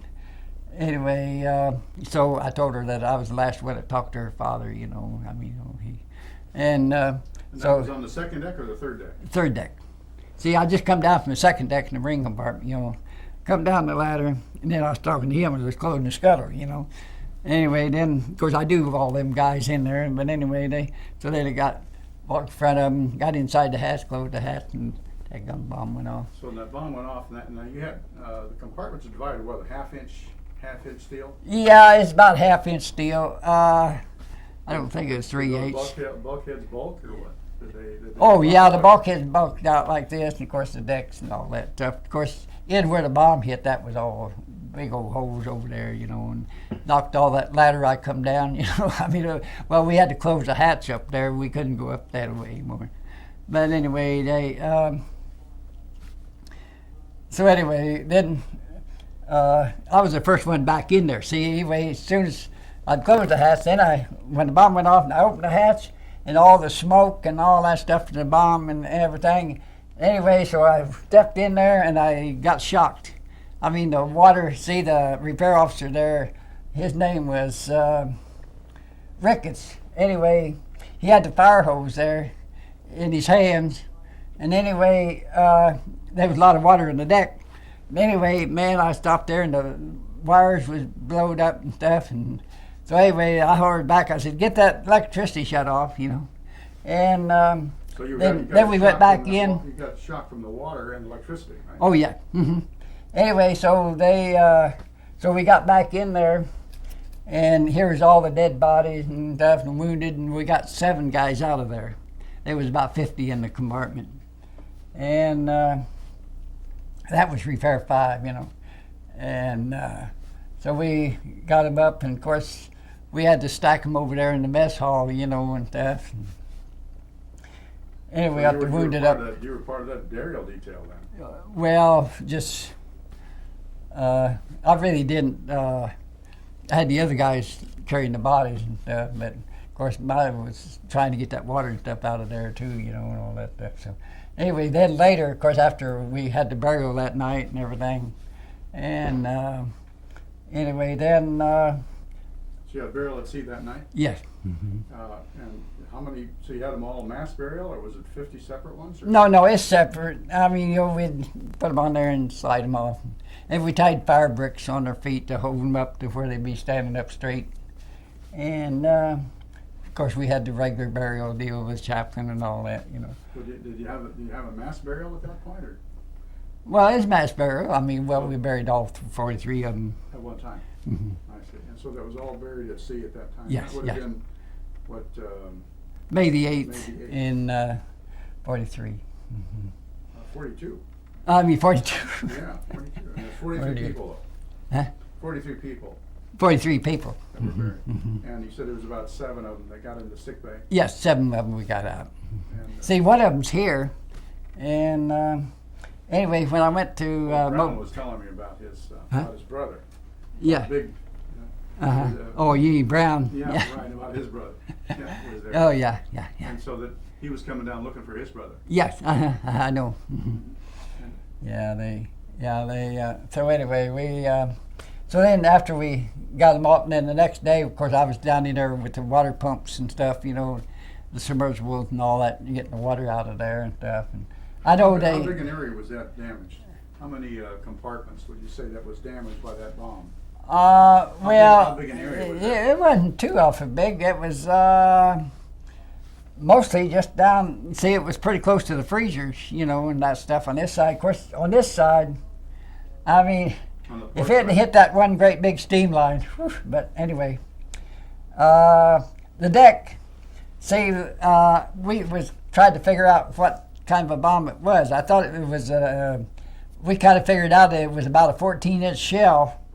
Anyway, it come down and it made this 2.5-inch steel. It dug the steel out you know, like dug it out a little bit when it hit, and then made this big bowl in that 2.5-inch steel like this. So when it hit, it made a big, and down the deck plate? Yes, in a deck plate. And that was before it exploded, or but when it went through? No, this was when it exploded. See, it already come through the decks. So it didn't destroy that place where it hit, but destroyed everything else around it. Everything else around it. Anyway, it didn't go through the deck. See, it just made a big hole, big bowl in the deck, like this. And anyway, when the nose of it hit, it scooped out that steel out of that 2.5-inch steel. Oh, it was about like this, probably about that wide. And that was a 1-inch deck, wasn't it? 2.5-inch steel. 2.5-inch deck plate. So how much of a hole did that thing make? It didn't make the hole. I mean, it wasn't no hole. It was just. How much of a nick in that deck plate? Oh, the deck plate was about. It was about 2 feet across at least, or 3. You know, between 2 to 3 feet. Anyway, it was just a big bowl. You know, like this. And how big of a nick did it take out of that 2.5-inch plate? Oh, just about. I don't know. It was only about this deep. About a 1/2 inch. About a 1/2 inch deep. You know. How long was that thing? It was just about. It was only about 4 inches long. Something. I got 4 or 5. Anyway. So when you saw that there, and that was part of the damage control report then. Oh yes. Mm-hmm. And so. See, the main idea was all them compartments flooded. See, it flooded 5 compartments down there, I think it was. And that was on the 4th deck. Anyway, so. The damage was on the 3rd deck were exploded, but it did all the damage and flooding on the 4th deck. On the 4th deck. Mm-hmm. Mm-hmm.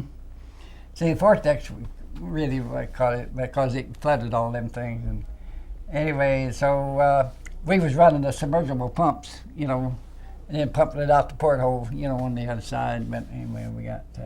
How long did it take you to get those compartments pumped out? Pumped out? Oh, it was about maybe 2 days or so, and we. I know there's one picture in one book that old Dillard and Block, I think it is, down there. Block is in his skivvies, I think, and Dillard's down there looking at something, picking up something. See, it was in the ship service compartment, and all they was watches and this and that and the other, and maybe pieces of guys or something up there. I don't know, but anyway, I know Dillard looked like he's looking down at something. Of course, this one kid, he had his shirt on backward, and he climbing down the bulkhead like this, you know. I mean, anyway, I told him, man, you can't make it down. He was trying to hang on a piece of steel and stick it out or something. Anyway, so I was up here on the pump. I didn't get in the picture, you know, but anyway, it was like the gallant ship Yorktown. I know the pictures in there where the Dillard's down below, down the bottom. And that's the photographs you had of those compartments being pumped out. Yes. Mm-hmm, mm-hmm. And yeah, that was in the books, you know, and stuff around. And then so you saw that damage control party that you were. Now you were a 3rd class at that point. Yes. Mm-hmm. So were you in charge of that damage control, or you? No. See, we had a chief in charge of us, really. And of course, Dillard at that time, I think he was only. I don't know if he was 2nd class or 1st class. Who was?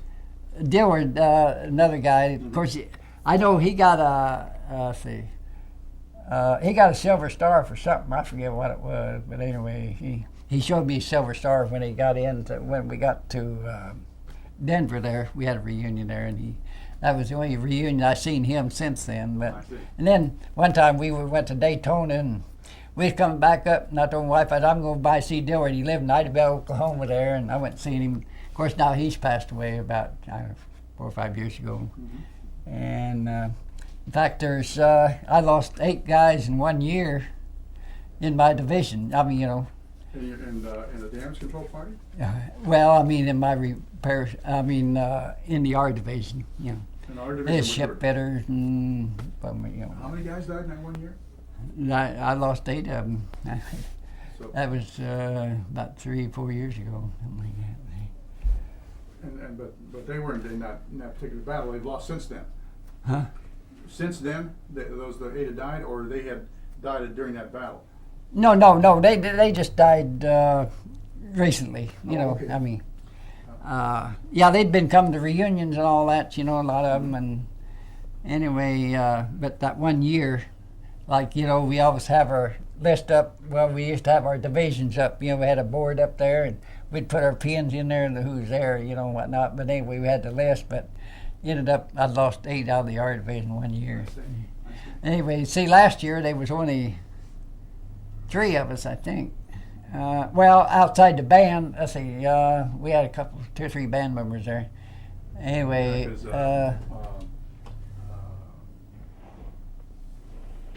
Stan Lindsay was part of the band. yeah, Lindsay was He band, was yeah. in damage control. He was in your damage control party too, wasn't Oh, he? yeah. Well, he was in my repair party, really, but anyway.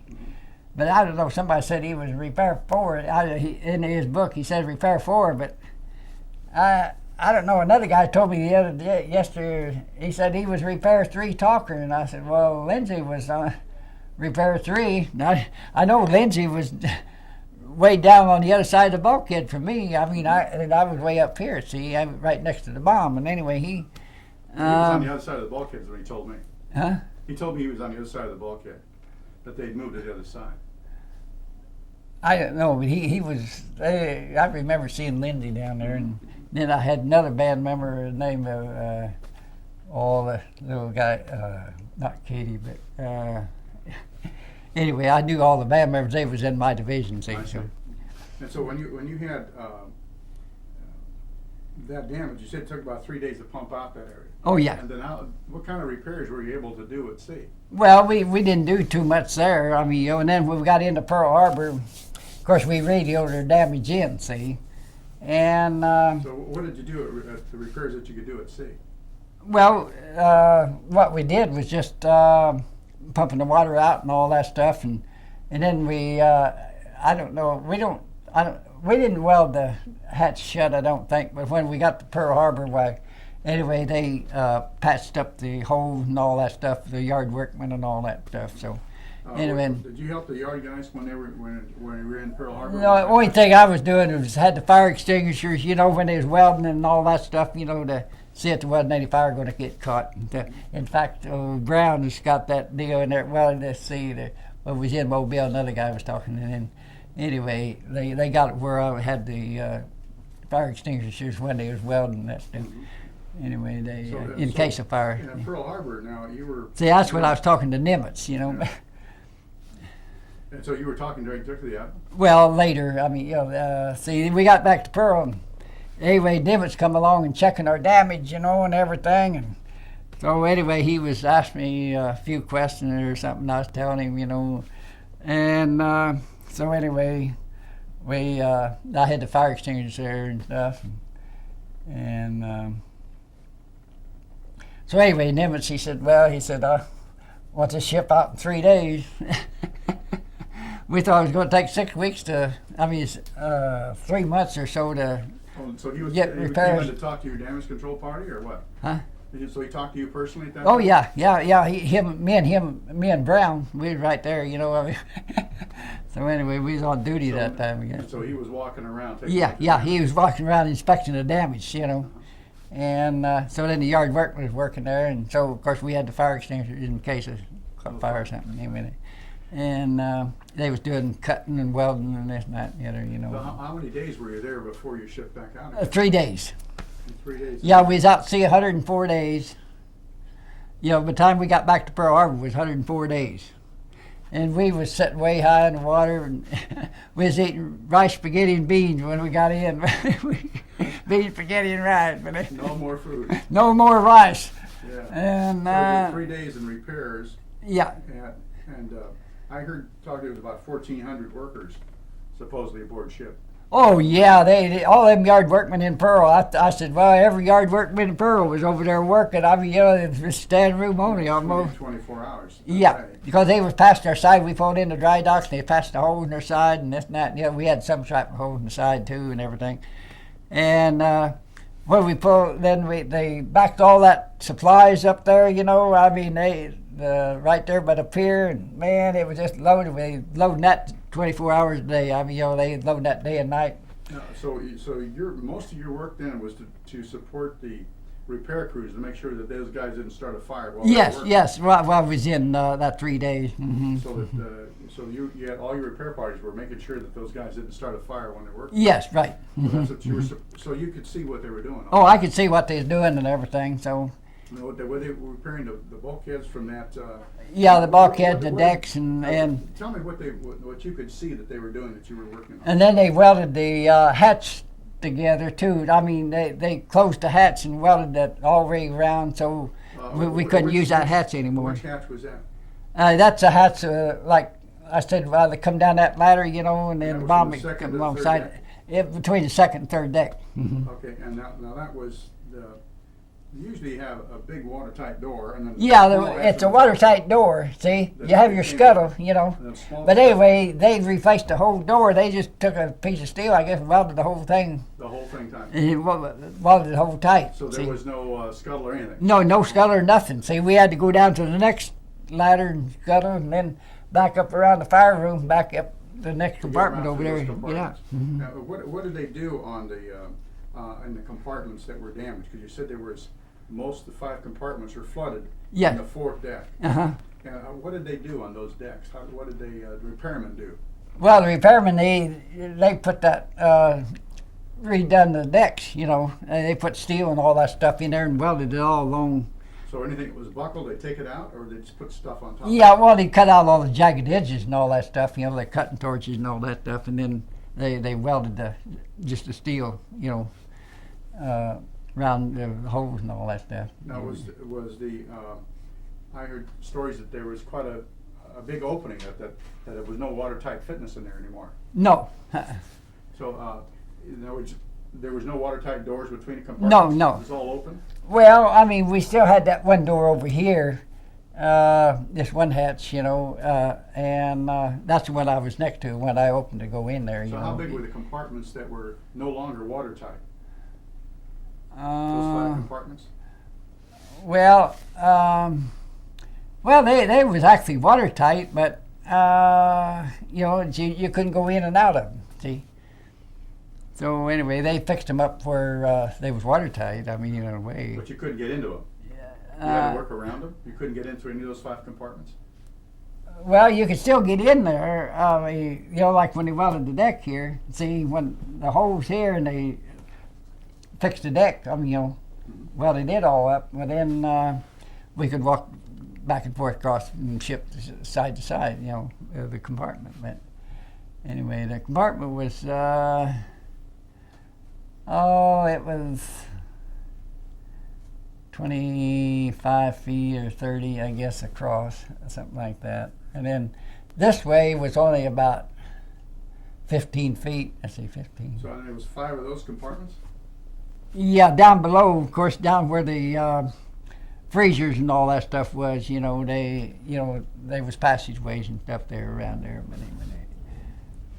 But that whole area, the 4th deck and the 3rd deck, were all still watertight?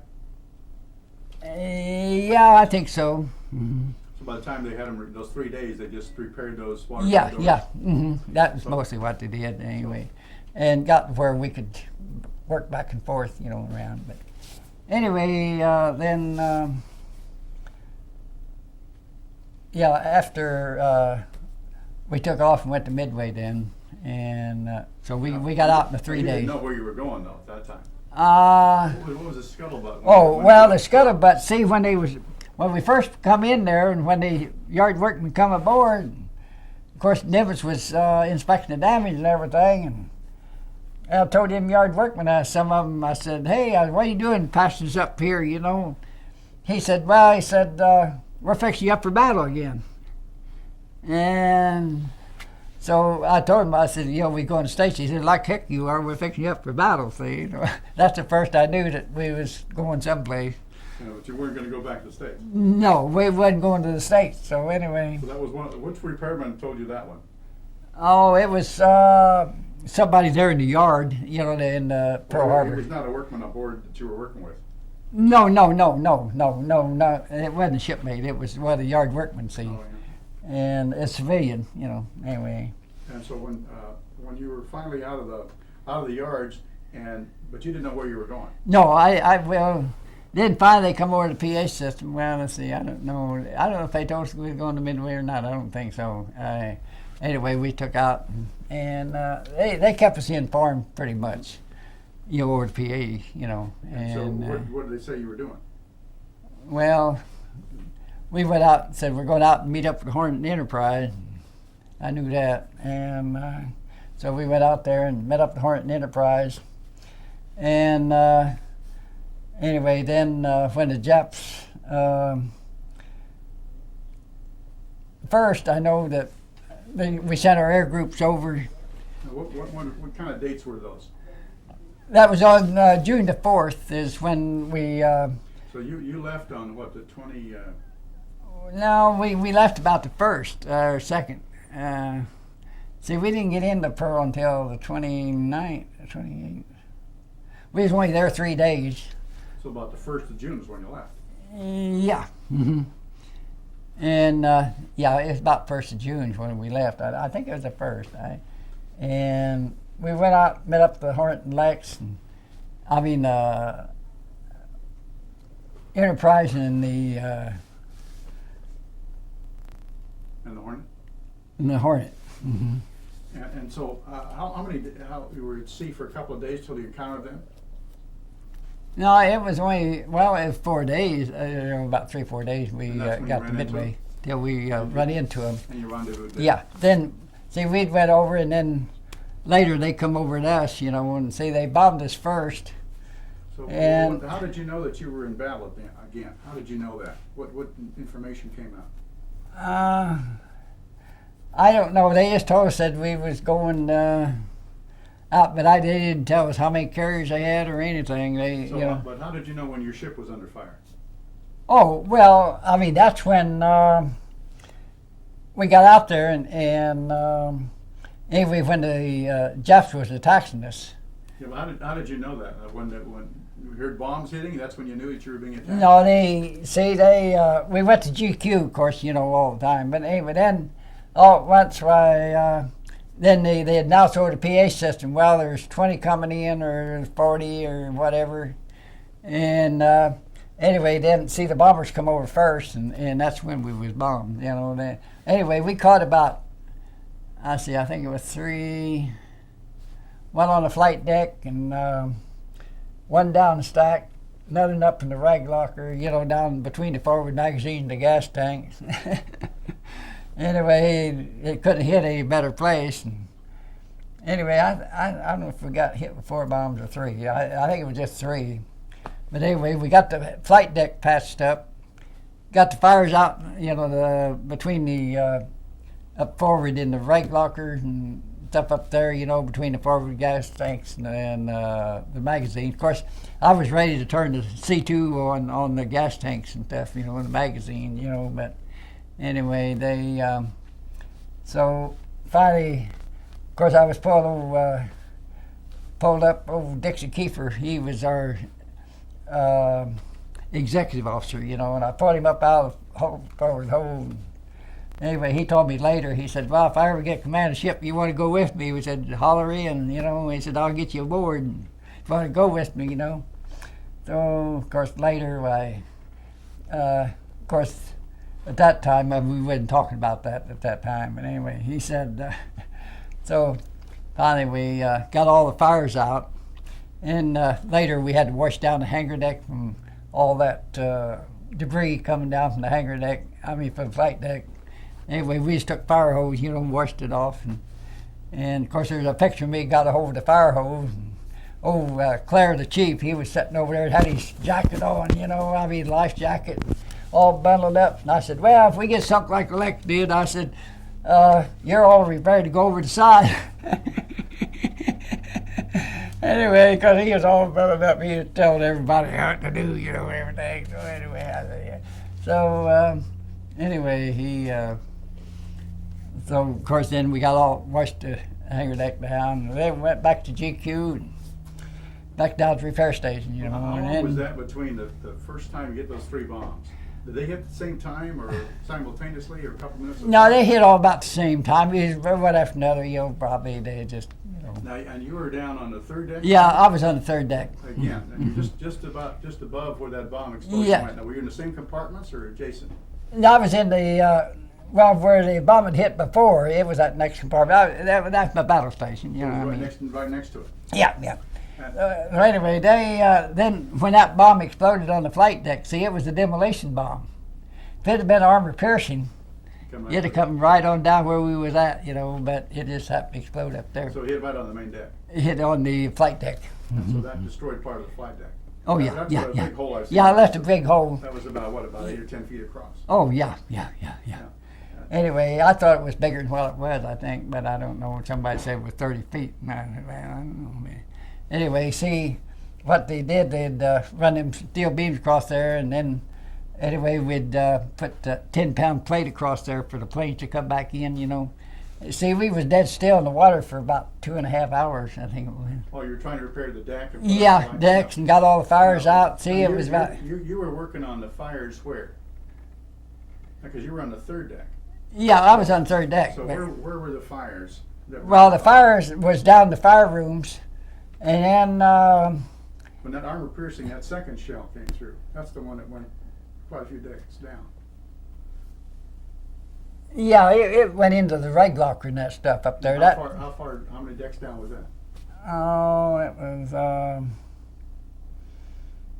It wasn't too far down there. I don't know. It was about on the third deck, something up over there. So just forward of where you were. Yeah. And so there was a lot of smoke and Oh yeah, fire yeah, and smoke and all that stuff. We got it all out. every time you'd open a compartment, you'd have a lot of smoke. Oh and yeah, stuff to yeah, deal with. yeah, yeah. So who were the first guys out there when they opened those compartments and they were handling those fire hoses and so forth? Well, see, I was the first one back into the other one in the Coral Sea, you know. But then later up there, I wasn't the first one down there, but anyway, and then But of course, you were using regular fire hoses. yeah, And that was salt water yeah. that you were pumping out. Mm-hmm. And so, but did you have auxiliary pumps then, or was the power out on the ship? Oh yeah, we had our handy bellies. Anyway, we had what we call the handy belly. That was had 1.5-inch hose, and it's just like about a 3-horse motor, I guess it was. So it was self-contained. Self-contained. So you were you didn't have to rely on outside power. No. So you No, were we able to- used them handy bellies quite a bit. We used them, you know, quite a bit. And that was to pump the water into your hoses. Yes. Mm-hmm. And so you were able to fight the fire down. Oh yeah. Mm-hmm. So how many handy belly pumps did you guys have in your damage control Oh unit? well, we always had at least one at each repair party. So anyway, you know. And they would pump quite a bit of water. Oh yeah, they pump a lot of water. Anyway. And so I think 3,600 gallons or something. Oh yeah, I can remember. a minute. Mm-hmm. And so you were able to throw out enough water to get that fire Oh yeah, under yeah. control. So there was no chemicals in there that you had to No. install? See, we had foam up there on the flight deck, see, and then, well, even around the hangar deck too, that we had the casters that held the foam, you know, and everything, and then when it went down into the water and then it come out the foam, see, that a lot of times we'd have to foam the planes, you know, to get the pilot out, you know, if there's fire in the plane, you know. So that way you were able to get that. And how many people were injured or killed in that? For the explosion that went down to the rag locker, went back. Well, it wasn't hardly any down there. Then up on the flight deck, there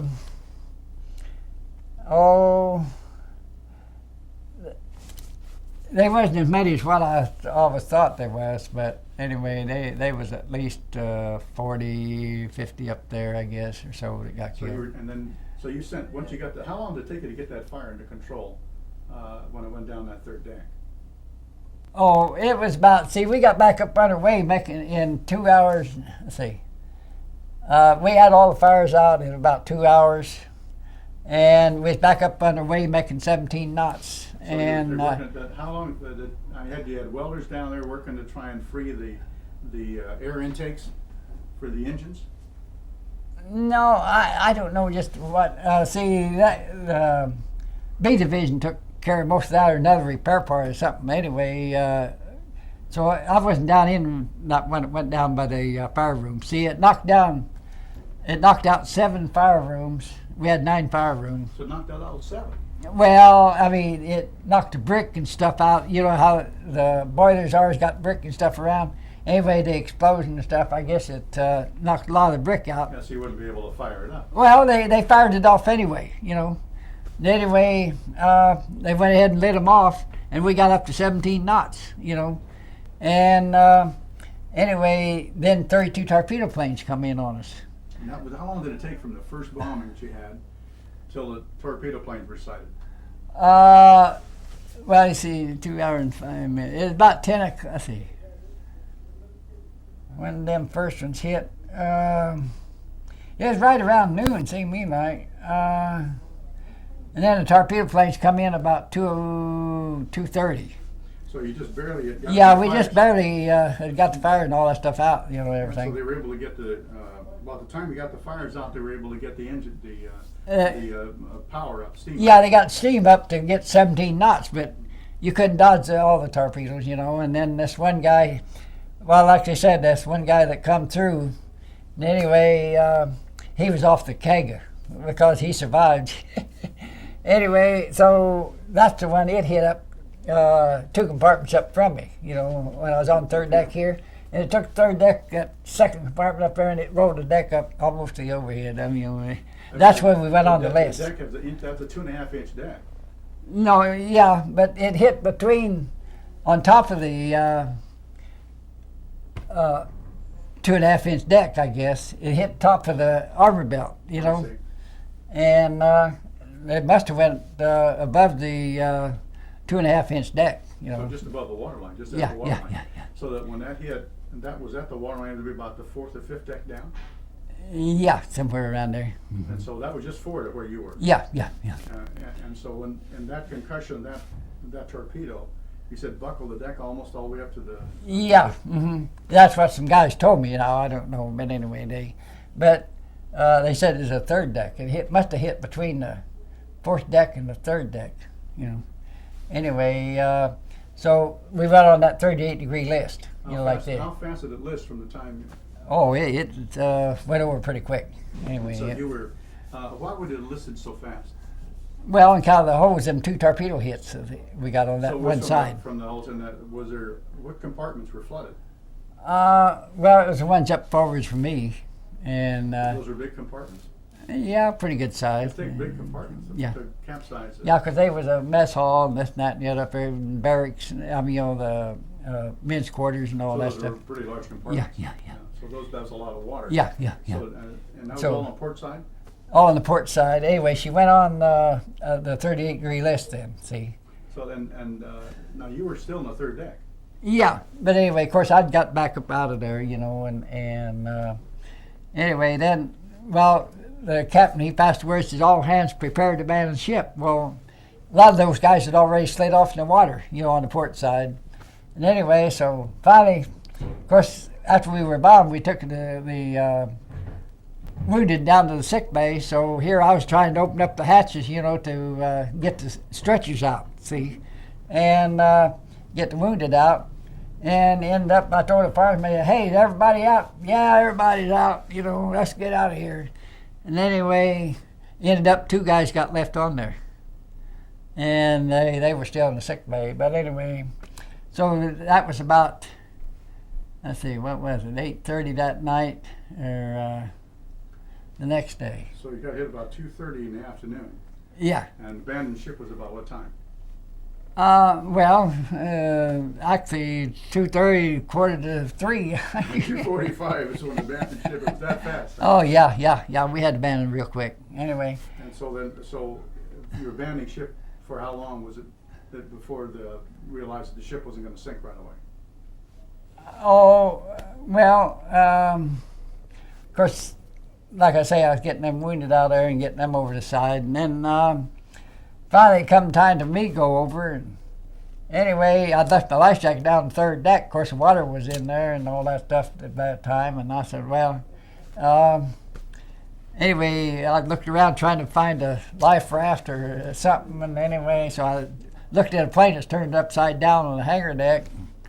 Anyway, the life raft was already gone. Looked around, no life jackets. Anyway, so finally, well, I guess I better go over the side. Anyway, I stripped off the muscovy pants Now, somebody had put a Jacob ladder outside the motor launch. That's the ones with the steel pipe through, with the chains, and has a chain through the pipe, and then a change on the side. And anyway, somebody threw it out. Well, I didn't want to go down the line and burn your head and all that. Anyway, so I started down that Jacob ladder, and it run out down there I still had maybe 20 feet to go or something like that. The armor belt was sticking up like this. I could see it ship on the slant like that. Well, maybe I can't make it. I better go back up and go over to the low side. Anyway, so finally I backed up. And anyway, I dug my heels and bottom around that Jacob ladder and stuff. I mean, where I could where I could push off. Finally, I pushed off, and then I went into the water and come up and about, the oil was at least 6 to 8 inches deep. I don't know how deep it was, but anyway, so I went in all that oil. Finally, I was paddling out of the oil. And I looked back up the fantail, and I seen the captain and about 3 other guys up there. Anyway, so on the fantail. Yeah, they was still standing on the fantail, watching everybody, I guess. Anyway, so of course I started to go back to the fantail, and there was a bunch of life jackets back there. And I did, I should have thought about it, but you miss everything, in a hurry to get off and stuff. So anyway, finally I was paddling around there, and here I was dog paddling for a while, just floating, and pretty soon, this 3 guys in this 2-man raft passed me, Anyway, then pretty soon I was looking to see which destroyer to go to, and I was looking over there, and I thought, well, they didn't come in too close, see. But anyway, so finally I seen all the rafts over there, and so I made a beeline for that. I thought, well, if she pulls out, why, the rafts are going to be there. And I made a beeline. Finally I got to the Benham there and had the rafts there. Finally I pulled myself up, and I just did make it. Man, I was out of breath, Anyway, I finally got into the raft, and they threw me a line, had a loop in it. And anyway, there's about 6 or 8 guys started to tow on me there, and finally they sounded GQ, and boy, here they jerked me out of that raft, and here I was still dangling along the side. Anyway, so finally them guys was taking up the slack, and anyway, finally I was able to reach the lifeline and pull myself aboard. They said, well, we didn't order. Pulling away just as you got aboard. Yeah, just as I got aboard. Anyway, so they sounded GQ. They thought Jeff coming over again or something. I don't know. Anyway, then these guys, they said, when I got aboard, they said, we didn't know if to drop you or not. Of course, if they had to drop me, I'd have went back underneath the screws, whatever. But anyway. Right at the aft end of the ship. Yeah. So anyway, we got aboard. What was the name of the ship that picked you up? The Benham, Benham. That was a DD, wasn't it? DD. And how long will you think you were in the water from the time it was about an hour and 15 minutes or 30 minutes, about an hour and 15, about 30 4 minutes. o'clock or so in the afternoon. Yeah. So anyway, I got aboard. The decks was hot on the tin cans, the destroyers are tin can. Anyway, so guys was wrapping rags around their feet to keep off the decks and stuff. Finally, when they had that GQ and stuff, finally I found me a pair of dungarees that was about this much too long for me, and I was using them.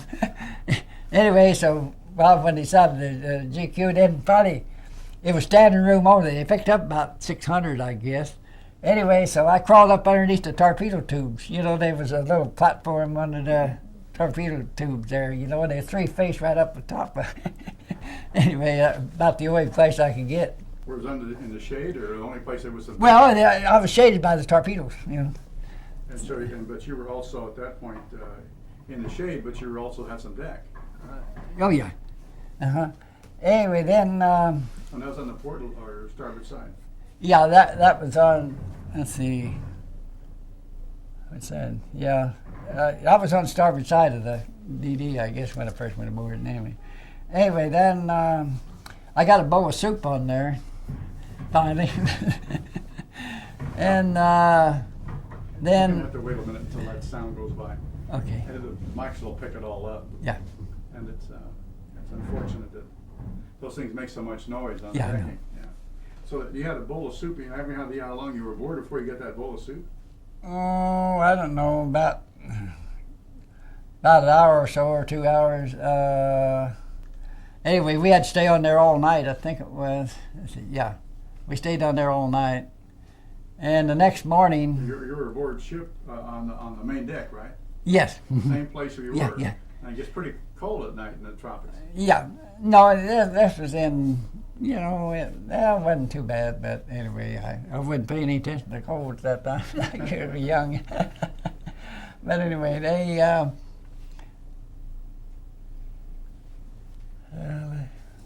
So the Benham had you till the next morning? Yes, and then I transferred to the Portland, And that would have been the 7th? the 7th, I guess it is. Anyway, then, you're- so I got on the Portland, and we got a shower and everything. How did they get you to transfer? Or no, let's see, maybe I got on there the 6th, let's see. That would have been the 6th. So the 7th you probably got onto the Portland. Yeah, I think it's the 7th, let's see. How did they transfer you? No, wait a minute, no, we done all the transferring in the 5th, I think. Yeah, it was the 5th. See, the 4th to 5th, yeah, right. So then the 5th is when we done the transferring from ship to ship. So it was all night on the Benham there, and that morning of the 5th. And how did you get transferred to the Portland? We had these coat bags and breeches buoys, and they had to make 21 knots going ship to ship. Anyway, see, the breeches buoy is only send one across, And in the old coat bags, we put about 3 or 4 in there, And anyway, Those are really big cages. and then the stretchers, when they sent them across, they said, well, if they drop, nothing, don't stop, they can't stop to pick them up. Anyways, but they all made it. So anyway, so we got them all aboard the Portland. How long did it take to get that many people on the Portland? Well, there was only 600 of us there, but it was, gosh, I don't know. It must have been about 3 hours or 4, something like that. And then the Fulton come out, and we transferred from on the Portland, we got a shower. We got time enough to get a shower, and they give us a new pair of That dungarees. nose goes by again. They're just going by again. Yeah. And they go one way and go back the other. Yeah. I think they want to make noise for it. Yeah. That's okay. So you were then transferred from the Portland Uh-huh. to the Fulton that same day. Yes. Mm-hmm. And the Fulton was what kind of a ship was the Fulton? Fulton submarine tender. Oh, it was a subtender. Mm-hmm. Okay. Yeah, she's a big ship, And so all 600 were transferred in from the Portland to the Fulton. How did you get from the Portland to the Fulton? From the Portland, still breeches boys, Same way. in coat bags. So one way you got it from the Benham to the Portland was the same way. Breeches Yes. Boys, and the same way from the Portland to the Fulton. Yes, right. Same way. Mm-hmm. And how long did it take you to get from the Portland to the Fulton? You said about 3 hours. And then how long did it take you to get from the Benham to the Portland? So you got 2 changes the same day. Yeah, I know, it's 2 changes. It was about, to make a whole changes, the whole crew and everything. The others was on different ships and stuff. And it took us about 4 hours. Altogether? Yeah. For both Or, changes? It's about 2 or 3 hours for each one, and then it took us about, so that'd be about, it was almost 6 hours at least. So it was probably around 7 or 8 o'clock at night then. No, it was still daylight when we got aboard. Anyway, because we got underway and went back to Pearl Harbor, see, so. So that same day. Uh-huh. That was that was the next day. That's right. Yeah. That's right. So that would have been about, what time did you finish? It would have been into the afternoon. So. Yeah, it'd be when we all got aboard the Portland. Fulton was probably about 4 or 5 o'clock. Anyway. They sure enjoy making noise. Yeah. They went that way, came back, and came back. They keep going. They seem enjoying doing that. So that on that end of the afternoon, that would have been on the 6th then. No. On the this fifth. Went to fifth. the fifth. Uh-huh. So that, and Cause see, they all went aboard. We sent the repair parties back on the 6th, and and the repair parties went back to try and save on the Yorktown. morning of the 6th, it was 165 went back, 168 went back aboard, and anyway, Chief wouldn't let me go back aboard, so I don't know why, but. Anyway, so there's 168 went back aboard, and you went the day that you were shipping out. yeah, we was already heading out. So You were already en route, mhm. and so you were to. When did you get the news that the Yorktown hadn't sunk? That day, and the following day when that. Oh, it was the 7th is when she rode over that. Well, we heard she got hit again on the 6th there, the Cowart, PA, I think. But anyway, see, she got another 2 torpedoes from that submarine. See, the sub had let off 4 torpedoes, you know, and 2 of them hit the Yorktown. 1 hit the Hammond, and the Hammond broke in 2 and sunk underneath those. And then she had 11 depth charges on the fantail, set at 50 feet, and then the guy was back there trying to set them on safe while the fantail was still floating and stuff. Of course, there was 11 of them he didn't get set.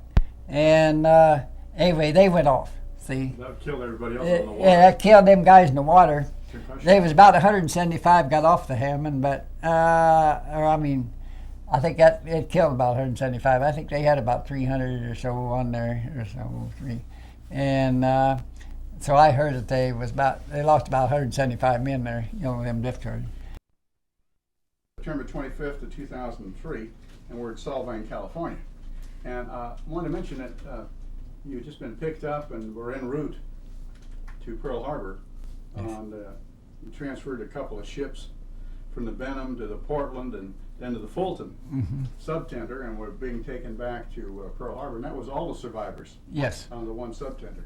Well, not all of them, except, see, we transferred the repair parties that was going back So those are all but those to people. salvage the Yorktown. And so so you knew some of those people who went down with the Yorktown or the Hammond at that time, right? Oh, yes. So and those were people on some of your own. You might have been aboard that ship too. Yes, I know. If I would have went back, no telling, you know, I might have been on. But out there, you know, you live by seconds. If you turn one way or you think you're going to go someplace, well, then your time's up. If it ain't, well, it ain't, you know.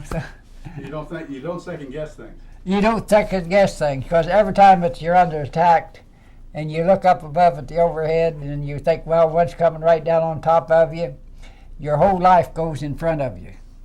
You know, everything you did, everything, you know, from the time that you was almost a baby, almost up to the time. And you think about all that. You think about all that in While just you're a few sitting there. seconds. Yeah. I mean, it all goes through you. So anyway, so when we got back to Pearl, then they took us to Camp Catlin, which was Carlson Raiders camp, and we were there for about a week. Then they took us over to Nanakuli, and we were there until we come to the States. They kept us out there. See, they didn't want to announce the Yorktown sunk, you know. And, of course, we knew it when the other guys come back and everything. But So they kept you all together. oh, they kept us all together. And a lot of the guys, then they was working, some of them over to the ammunition dumps, you know, where I was at Nanakuli. And some of us worked around the camp there. We was building new huts and stuff for the guys to stay in. And we had tents there. And anyway, It's like all those people speaking out there. There's too much noise. So they were. So you were building barracks and. little barracks, little huts, you know, we'd put about 6 or 8 guys in there, you know, and then we'd screen them in on account of the mosquitoes, you know. Because when they was in the tents, and like there one time, the guys, they said, well, we don't mind working, but we want something done about the mosquitoes. Anyway, said mosquito nets got holes in them, the mice got bed bugs in them. We want something done about it. We don't mind working, but we want some living conditions here. Said the chow ain't no good. Well, then the chaplain come out, and so finally he said, well, he went to the Red Cross. And they come out with all new mattresses, whatever, and new mosquito nets and whatever, and they all went back to work. And so it was just. So you were working on building things there. Yes, I was building around the camp. See, anyway, then I built a little bomb shelter there and everything, and then of course we was around the camp. We got pretty good chow while we were there, But anyway, of course the cooks, you see, even on the ship. Anyway, the cooks wanted something like paddles and stuff to stir the soup and things with, and we said, well, we have a cummy-shawl, well, we get good food. We get good food and we'll do some work for you. Yeah, right. So anyway, we'd take stuff up to the shop and then eat in the shop. Sometimes we wouldn't go to the mess hall, we'd eat in the shop. Anyway, so we were there for till about July. Let's see. They held us there. It was about a month to 6 weeks. Then then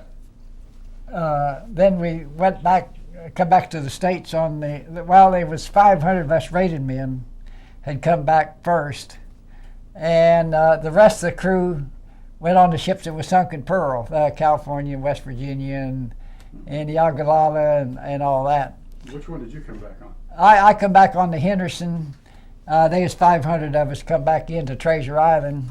Henderson, what kind of a ship was it? She was number one transport, Navy transport number one. Anyway, and you came into where? San Francisco. San Francisco. They took us to Treasure Island. We were there about a week. We got our new issue there. We got new uniforms. We got new blues and whites and dungarees and all that. And then they didn't know what to do with us. The Admiral Nimitz told us before we left Pearl, he said, well, you boys be given 30 days leave when arriving in the States. So we kept hollering for our 30 days leave. Nobody knew nothing about it. And anyway, so they took us over to the Alameda Air Station. And over there we said, well, we wanted our 30 days leave. We ain't got no orders giving no 30 days leave. And finally they said, well, we'll give you, so they said, put a chit in for how much leave you got coming. Of course, I had 60 days coming. I mean, for 2 years. You hadn't had any leave? No leave. Some of them had 45 days and then that. Well, we can't give you no even 30 days. And they said, finally they come back and they said, we'll just give you 15 days in traveling time. And all of us guys got on the parade ground. They said, well, Admiral Nimitz said we could have 30 days. And they said, we were going to take 30 days.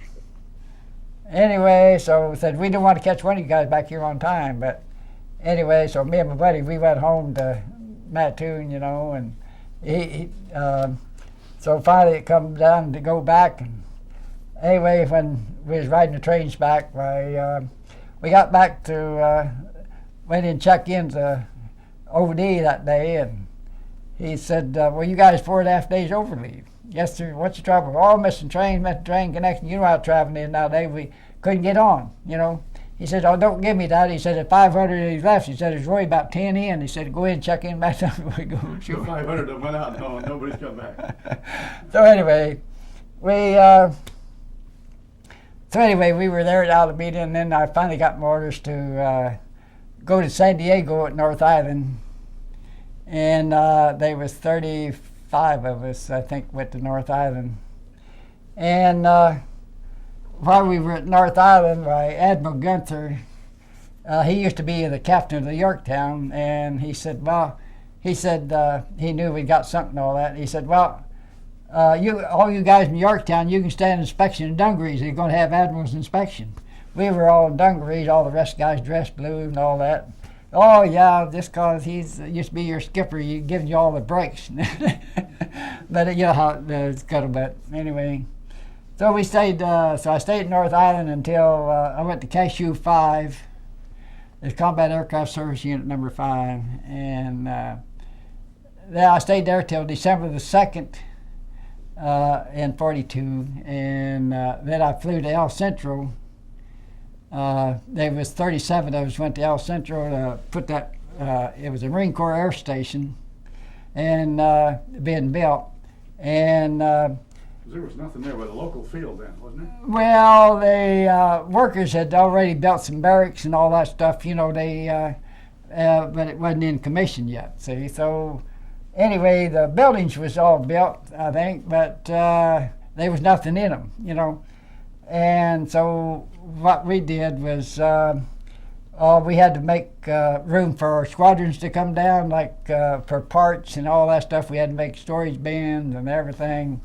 And fix up everything there and get for the squadrons to come in, and so we put it in commission on February 16th in 1943, and see, we could get more flying time in down in El Centro than San Diego was socked in with the fog and stuff. At that time, we didn't have too much, they couldn't come in on radar and all that stuff, you know. So anyway, we'd get more flight operations. So more of the guys would be able to fly from there. Yes. Mm-hmm. So anyway, so we could train more people, you know.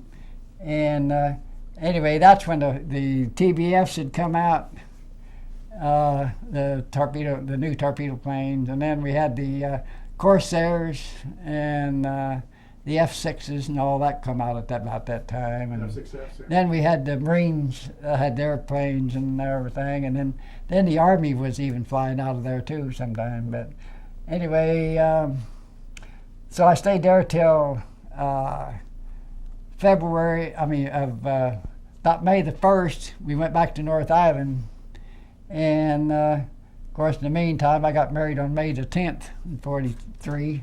May the 10th. See, I went back down. With a local girl? Local girl in El Centro. In fact, they ended up out of that first 37. Let's see, 37 went to El Centro. 5 of us got married in El Centro. Anyway, so I stayed in North Island until June. About June the 5th or 10th or somewhere along through. I was back there about a month or 4 or 5 weeks or something like that. Then they transferred me to amphibious school in Little Creek, Virginia. They wanted to get ready for the invasions, you know, and everything. So I went to amphibious school in Little Creek, Virginia. Now, where's Little Creek? Huh? Where's Little Creek in Norfolk, Virginia, you know, around Norfolk. Not too far from there. Anyway, then that was the amphibious base where they trained everybody. Anyway, then finally I caught a ship. I was supposed to catch a ship in Hingham, Massachusetts, but another boy, my wife, she went back to Illinois and she come back to Imperial Valley. She said, I'm going back where it's cool. Anyway, so this one kid come up and he said, hey, he says, where are you going? I said, I'm going to Hingham, Massachusetts. He said, well, he said, my wife's here on the East Coast and they're sending me to San Pedro. I said, well, I switch orders. We was both second class at that time. You know? Anyway, so I said, so I went down to Yeoman and, hey, how about switching these orders? And so they said, no, we done that before, you know, we got in trouble. And so I finally found the personnel officer and told him about it. And I said, my wife's on the West Coast, his on the East Coast, we're same rate and everything. How about switching, you know? Well, he said, I don't see why not. He called him going up to tear up that one set of words, typed him a new set. Anyway, then, so I had to catch a train, and that was about 2 o'clock. I had to pack up and catch a train at 4 o'clock. Anyway, so we ended up in Mare Island, and we was going to wait for the ship to be ready in San Pedro. Well, I ended up, there was another one that's going to be commissioned before the one in San Pedro, so they transferred us on to the one in Mare Island. Which one were you transferred? Which was the USS Isley DE-34. And so we got it in commission, and then after shakedown, then we went on out to the Marshall Islands, down to, we went to Futi first, and then Futi is south of Samoa, and then we come back up and went into Tarawa. And then we, after we got the Marshall and Gilbert Islands, then our next deal was, we went to back to Pearl Harbor, and we was training submarines and stuff like that, going out pinging with. And then we went to Guam, Saipan, Tinian, Peleliu, and Leyte, and Okinawa. And we was convoying stuff, like fuel tankers and this and that and the other. And when we were in Wetak, I know a couple of times they said we was going to Wetak with some tankers, and they said, well, so the Japs had come out, and this one convoy had turned around and come back. They got attacked down there, and they said, well, so get that tanker's fuel. They need the fuel, so get them through. We went down. Of course, we didn't see any planes, so we got him into Ulithi. And so anyway, we operated in that area quite a bit. And then convoying. Then there at Ulithi, while we were in there in March of 45. And anyway, they said, well, we're... So we took 6 Jeep, what we call Jeep carriers, the small carriers, went to Okinawa, and to soften them up for the invasion. That was on, so we got up there, let's see, we got up there about, it was March the 21st, I think it was. Then we invaded Okinawa on April the 1st in 1945. And so anyway, of course, we were up with the carriers, for guard duty, and plane guards and all that. And then, so finally the kamikazes had sunk 2 of the carriers, and so finally they put us out on radar picket. So we'd circle the islands, out, between Okinawa and Japan out there. I mean, between the Kyushu, and so that's where the suiciders would come in. And so anyway, we stayed out there for quite a while. Then we went over to Hiroshima. I know when Ernie Powell got killed, we were in Hiroshima there, off the coast. I mean, I never did get in the harbor, but I mean ashore. But anyway. Then, of course, on that picket duty, the kamikazes kept knocking off sinking all the destroyers, they was out there single, We started operating single first. Well, anyway, so we told them, we said, well, we want to get 2 ships out there where we can crossfire and things like that. So we got 2 ships on each station. And so anyway, we done that until it was May the 27th, and the night of May the 27th, 28th. Of course, that's the night I'll never forget. But anyway, the kamikazes hit us for, like 36 hours straight there. And anyway, so it was about 3 o'clock in the morning. Of course, here they come, and anyway, they was circling up there. You can see the exhaust of them, and they wait for the right time, and That was at night. Those were night. They'd drop flares and stuff, try to light us up. Of course, we'd try to knock the flares down. Anyway, then pretty soon here they come. They'd come from all different angles, they're coming in at you. And so we kept firing at them and stuff. And finally, one of them hit our sister ship, and then, the next ship. And then we got them all down. And then after we were still floating, then here come that Betty.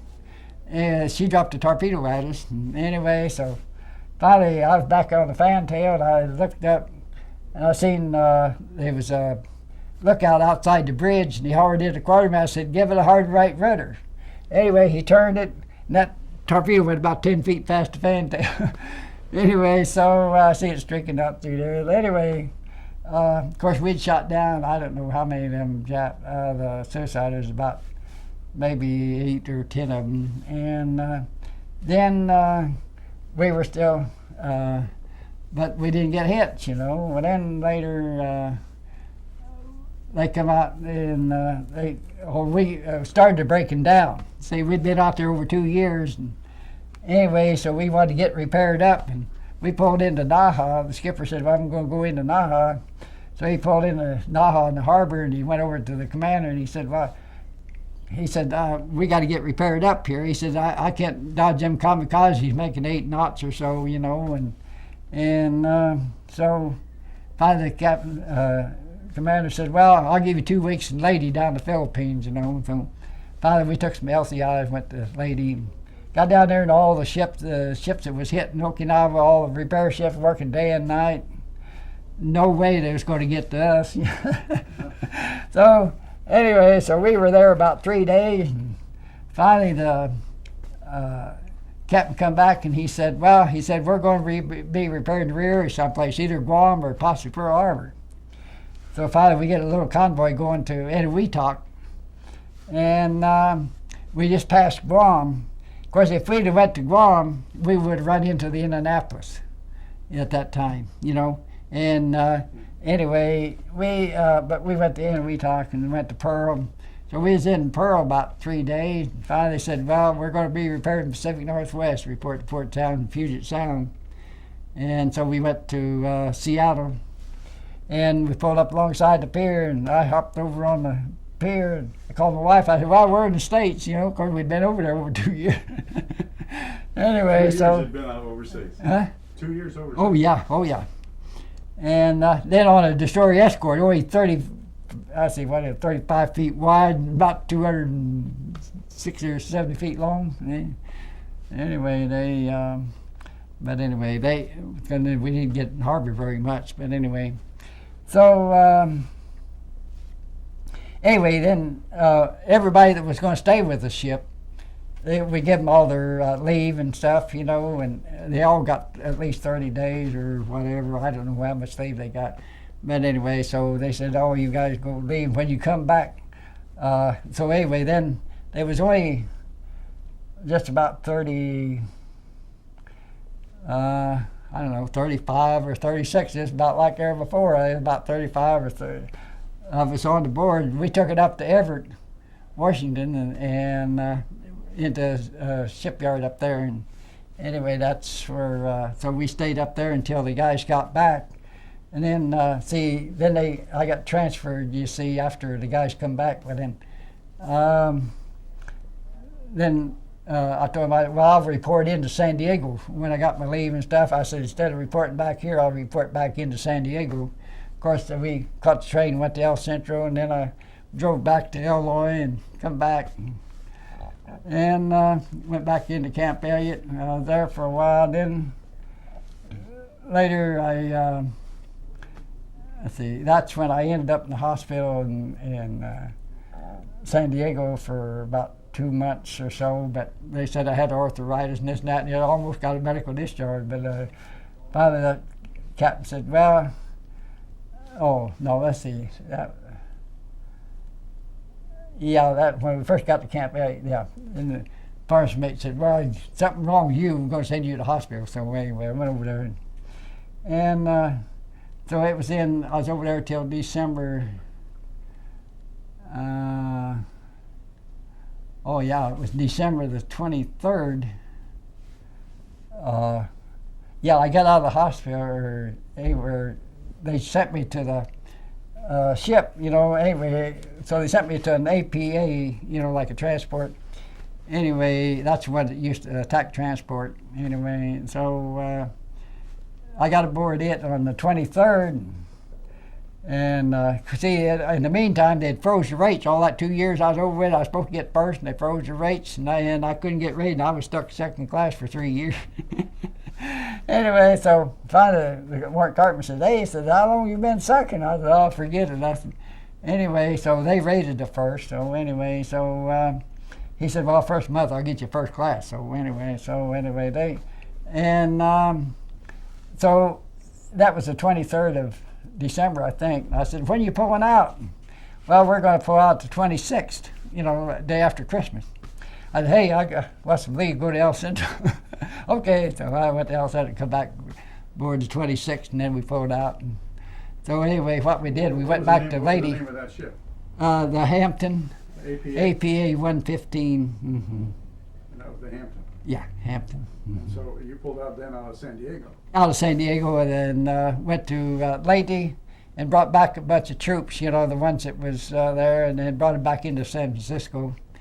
then we went back out again went out to Saipan, brought it back another load, went into San Francisco, and then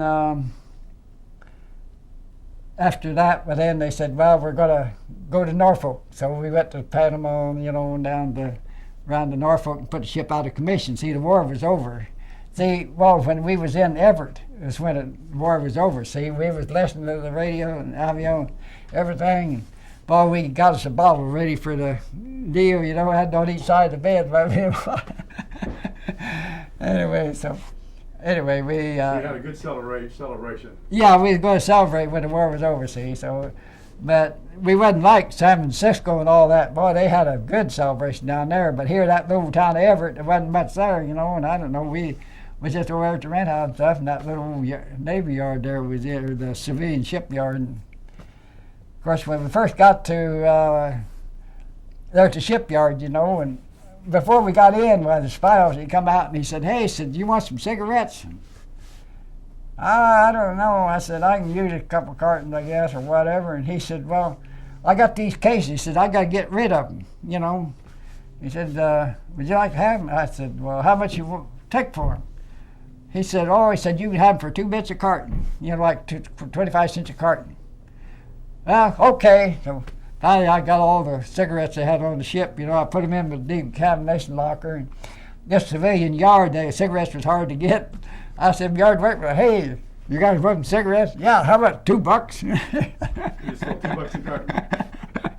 So I sold $2 a carton. I made some money off of that. I mean, at that time, So, of course, C-stores, was 45 cents a carton, outside. But anyway, they, of course, actually, I smoked for about 50 years. But anyway. So anyway, then I, after that... After you came back from Saipan and Tinian, then you went back to Norfolk and put the... ship out of commission. And my wife come over there and all that stuff. And then we come back and I reported back into San Diego. And, well, I got my leave. Let's see. We got... and come back to San Diego. And then when I reported at Camp Elliott again, then... next orders was go to the Hector AR-7. I mean R-7, not AR. It's R-7. What kind of a ship was an R-7? That's a repair ship. Ah. Mm-hmm. And where was that? In Long Beach. Oh, Long Beach. Mm-hmm. Mm-hmm. San Pedro, I guess. And so, how long did you stay in at this point? And at San Pedro, Mm-hmm.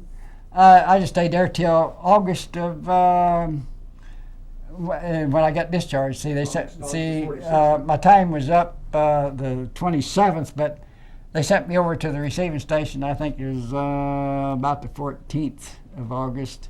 I got discharged on the 16th. August 16th of 1946. 1946. Mm-hmm. And I went back to El Centro. And you were first class. In first class. Oh, yeah. Yes. Right. And as a carpenter. Yes, carpenter. Mm-hmm. And so you went back to El Centro. Went back to El Centro, and of course, like I told my wife, I said, "Well, I want to go back to Illinois, where I was from, And, oh, she said, that snow hit you in a fanny. You'll be back out here again. So anyway, I stayed there. So I went in. See, when I got discharged on that Friday, it was a Friday on the 16th. I went down Saturday morning. I was down at the coffee shop and went in there, and they said, so a guy sitting next to me was having coffee, and anyway, this guy next to me, and he said, so I mentioned something. I said, well, I just got discharged out of the Navy yesterday. And he said, what'd you do in the Navy? And I said, oh, I was carton mate first class. He said, heck, you can go to work for me Monday. So he was superintendent of this construction company, So anyway, my first job was building a house over there at Imperial, And anyway, so you started working for him on Monday? Huh? Yeah, Monday. Anyway, so anyway, there's no earthquake going to shake that house down. But anyway, I got. Of course, we was out there working. See, the first day at work, See, this is about the 19th of August or so, and 20th. And it was way about 150, 118 there, And we was right out in the sun working, anyway, so about every 30 minutes I'd hit the water keg, you know. They had the salt pills and this, and that, and the other. And so anyway, you'd take salt pill, and, you know, for the sweat and everything, and drink. So anyway, the foreman, he said, boy, he said, you hit that water keg every 30 minutes, it cost $10,000 to build this house. And we had a $7,500 contract on it. And so pretty soon my superintendent come along, you know, about 3 o'clock, after I was working there, you know, and he said, how you getting along? I said, Franco there, I said, he thinks I hit that water keg too often. He said, he's been here about 20 years. Said, every time you get ready to hit that water keg, you go hit it. He said, you know, you can work into it. So anyway, so finally I kept extending on out. Got used to it. That was it. So how many years did you end up working in El Centro? Well, I retired out of there outside of... You retired working with the same company? No, this was construction companies. Of course, I had to join the union, you know, anyway, the carpenters union and everything. And then, anyway, so I stayed with them until, I think it was March of 47, or April 47. This other boy on the Yorktown that got married down there, well, he'd went work for the dairies, you know, like Golden State Dairy. And he said, hey, why don't you come down here and go to work with me? And, you know, being that I was working dairies before back home, of course, anyway, I said, well, okay, you know, I guess. So I went down there, yeah, okay, come on down. And anyway, I stayed down there for, I don't know, over 16 years, I guess it was, or so. Which dairy was that? Oh, the Golden State Dairy, and then, they changed over to Foremost and things like that. And then I'd work for Sunland Dairy, and then and then Arden Farms is the last one that I worked for. But anyway, then after the dairy deal, I went to hauling produce and stuff, you know. And see, that's all produce around there, you know, Sure in the valley, you know. And we'd go to Salinas, and then we'd go to, in summertime, go to Salinas, and then we'd go to like Blythe and New Mexico and around, you know. So you were Fruit tramp. hauling produce.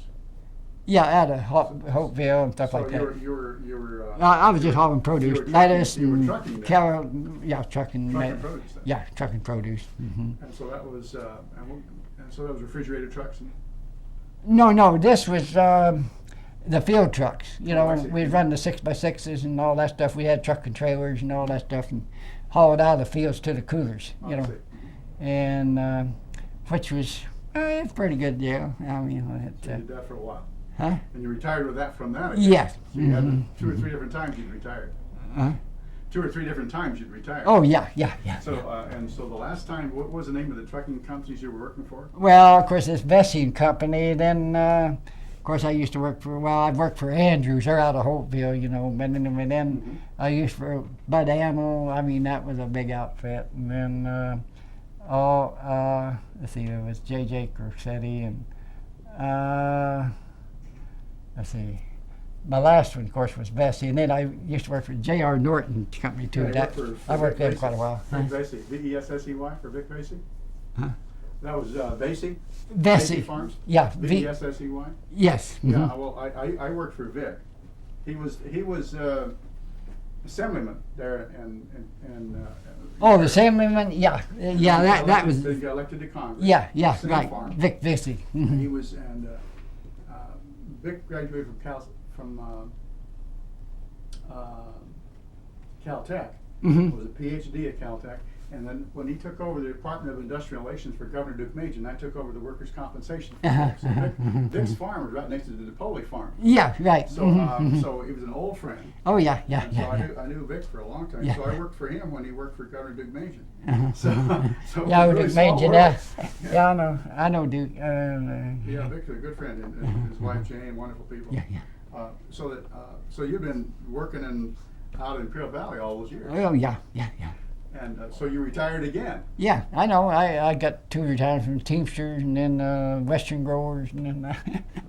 And so now that you're officially retired, Uh-huh. when did you officially decide you're not going to work anymore? Oh no. How old were I you? haven't worked since. I don't know. I retired back in I was only, well, about 63 and a half is when I actually retired, but I should have went to 65, but I didn't. So, well, 1963 is when you retired, so you're... No, 83. see, I retired in 81, I was 60, so it was about 83, something like that. Yeah, 84. So that's when you officially retired Yeah. from both jobs. That's right. Yeah, I did. I had cancer for about 6 years. Anyway, from that smoking, you know. When in the Navy you always had the smoking lamp lit, that's when you got hooked on So you smoking. finally gave up smoking. Oh, well, yeah. See, the first cancer I had, by the doctor up in Scripps in San Diego, Sure. at the Scripps Hospital in La Jolla, he said, you smoke? Yeah. How much? Oh, about a pack and a half, maybe. He didn't say much that first 2 weeks, And anyway, so he said, well, you come back in 3 months for a checkup. And I waited 4 months. And so I went back up. And he said, you still, well, he checked me out. And he found a fast-growing one, And he said, you still smoking? Yeah. He said, well, it'd be a good idea you cut down, I think it was, or something. My daughter was there. She worked at the hospital. In fact, she's worked at Scripps and all them in San Diego. But anyway, she reached in there and got that pack of cigarettes, twisted them up, and stomped on me in his Right in office front of there. Anyway, I had another pack over here in my jacket pocket. Then I had a carton at the house, I think. And so anyway, of course, then when he went up, and that's when I lost my kidney, see?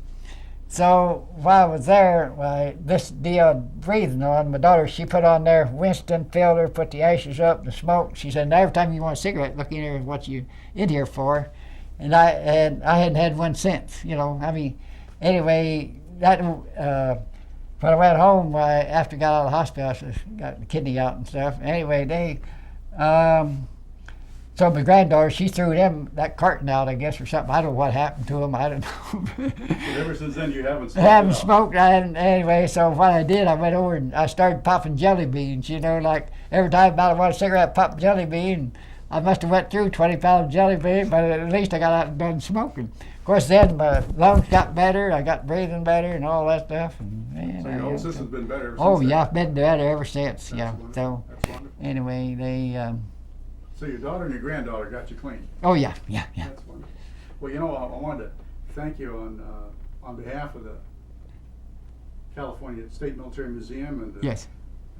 Military History Educational Project. I wanted to thank you, Jim, for your hospitality and allowing us to interview you today and Yes. get to know another El Centro Imperial Valley person. Yeah. Okay. And I'll talk to Jane Vasey, tell her that I met you because she's a wonderful person. Oh yeah. Vic died last Yeah, year I know. when he passed away. I didn't get a chance to go down to his funeral, but I went to a memorial See, in well, Pasadena. it's really not Vic. Well, he doesn't run the farm. Huh? He didn't run the farm. No. See, I work for Vesey. Yes, that's right. This is Vesey, That's I right. think. That's right. Well, they had a farm right next to him, and they were also trucking. Yeah, you see, my Vesey. It was Vessey. Yeah, Oh, okay, that was Vesey Farms. Vessey. The Vesey See, Farms. John Vesey, Jack Vesey, Yeah, but they're in Hopeville. Hopeville. Yeah. Yeah, well, they got their office in South Central. They're on First Street, That's the one that's all lit up at night, got all the flowers around it and stuff. And anyway, Yeah, that's Vesey Farms. Yeah, Vesey Yeah, Farms. well, Vic is Vasey, Vey. Yeah, he's Vesey. Anyway, I know there's a difference. They're almost alike, except the one S, I think. That's But right. anyway, you see, when I was in the milk business, I used to deliver milk to Vesey. Uh-huh. So anyway, I was the old milkman, Well, she still remember you then. Yeah.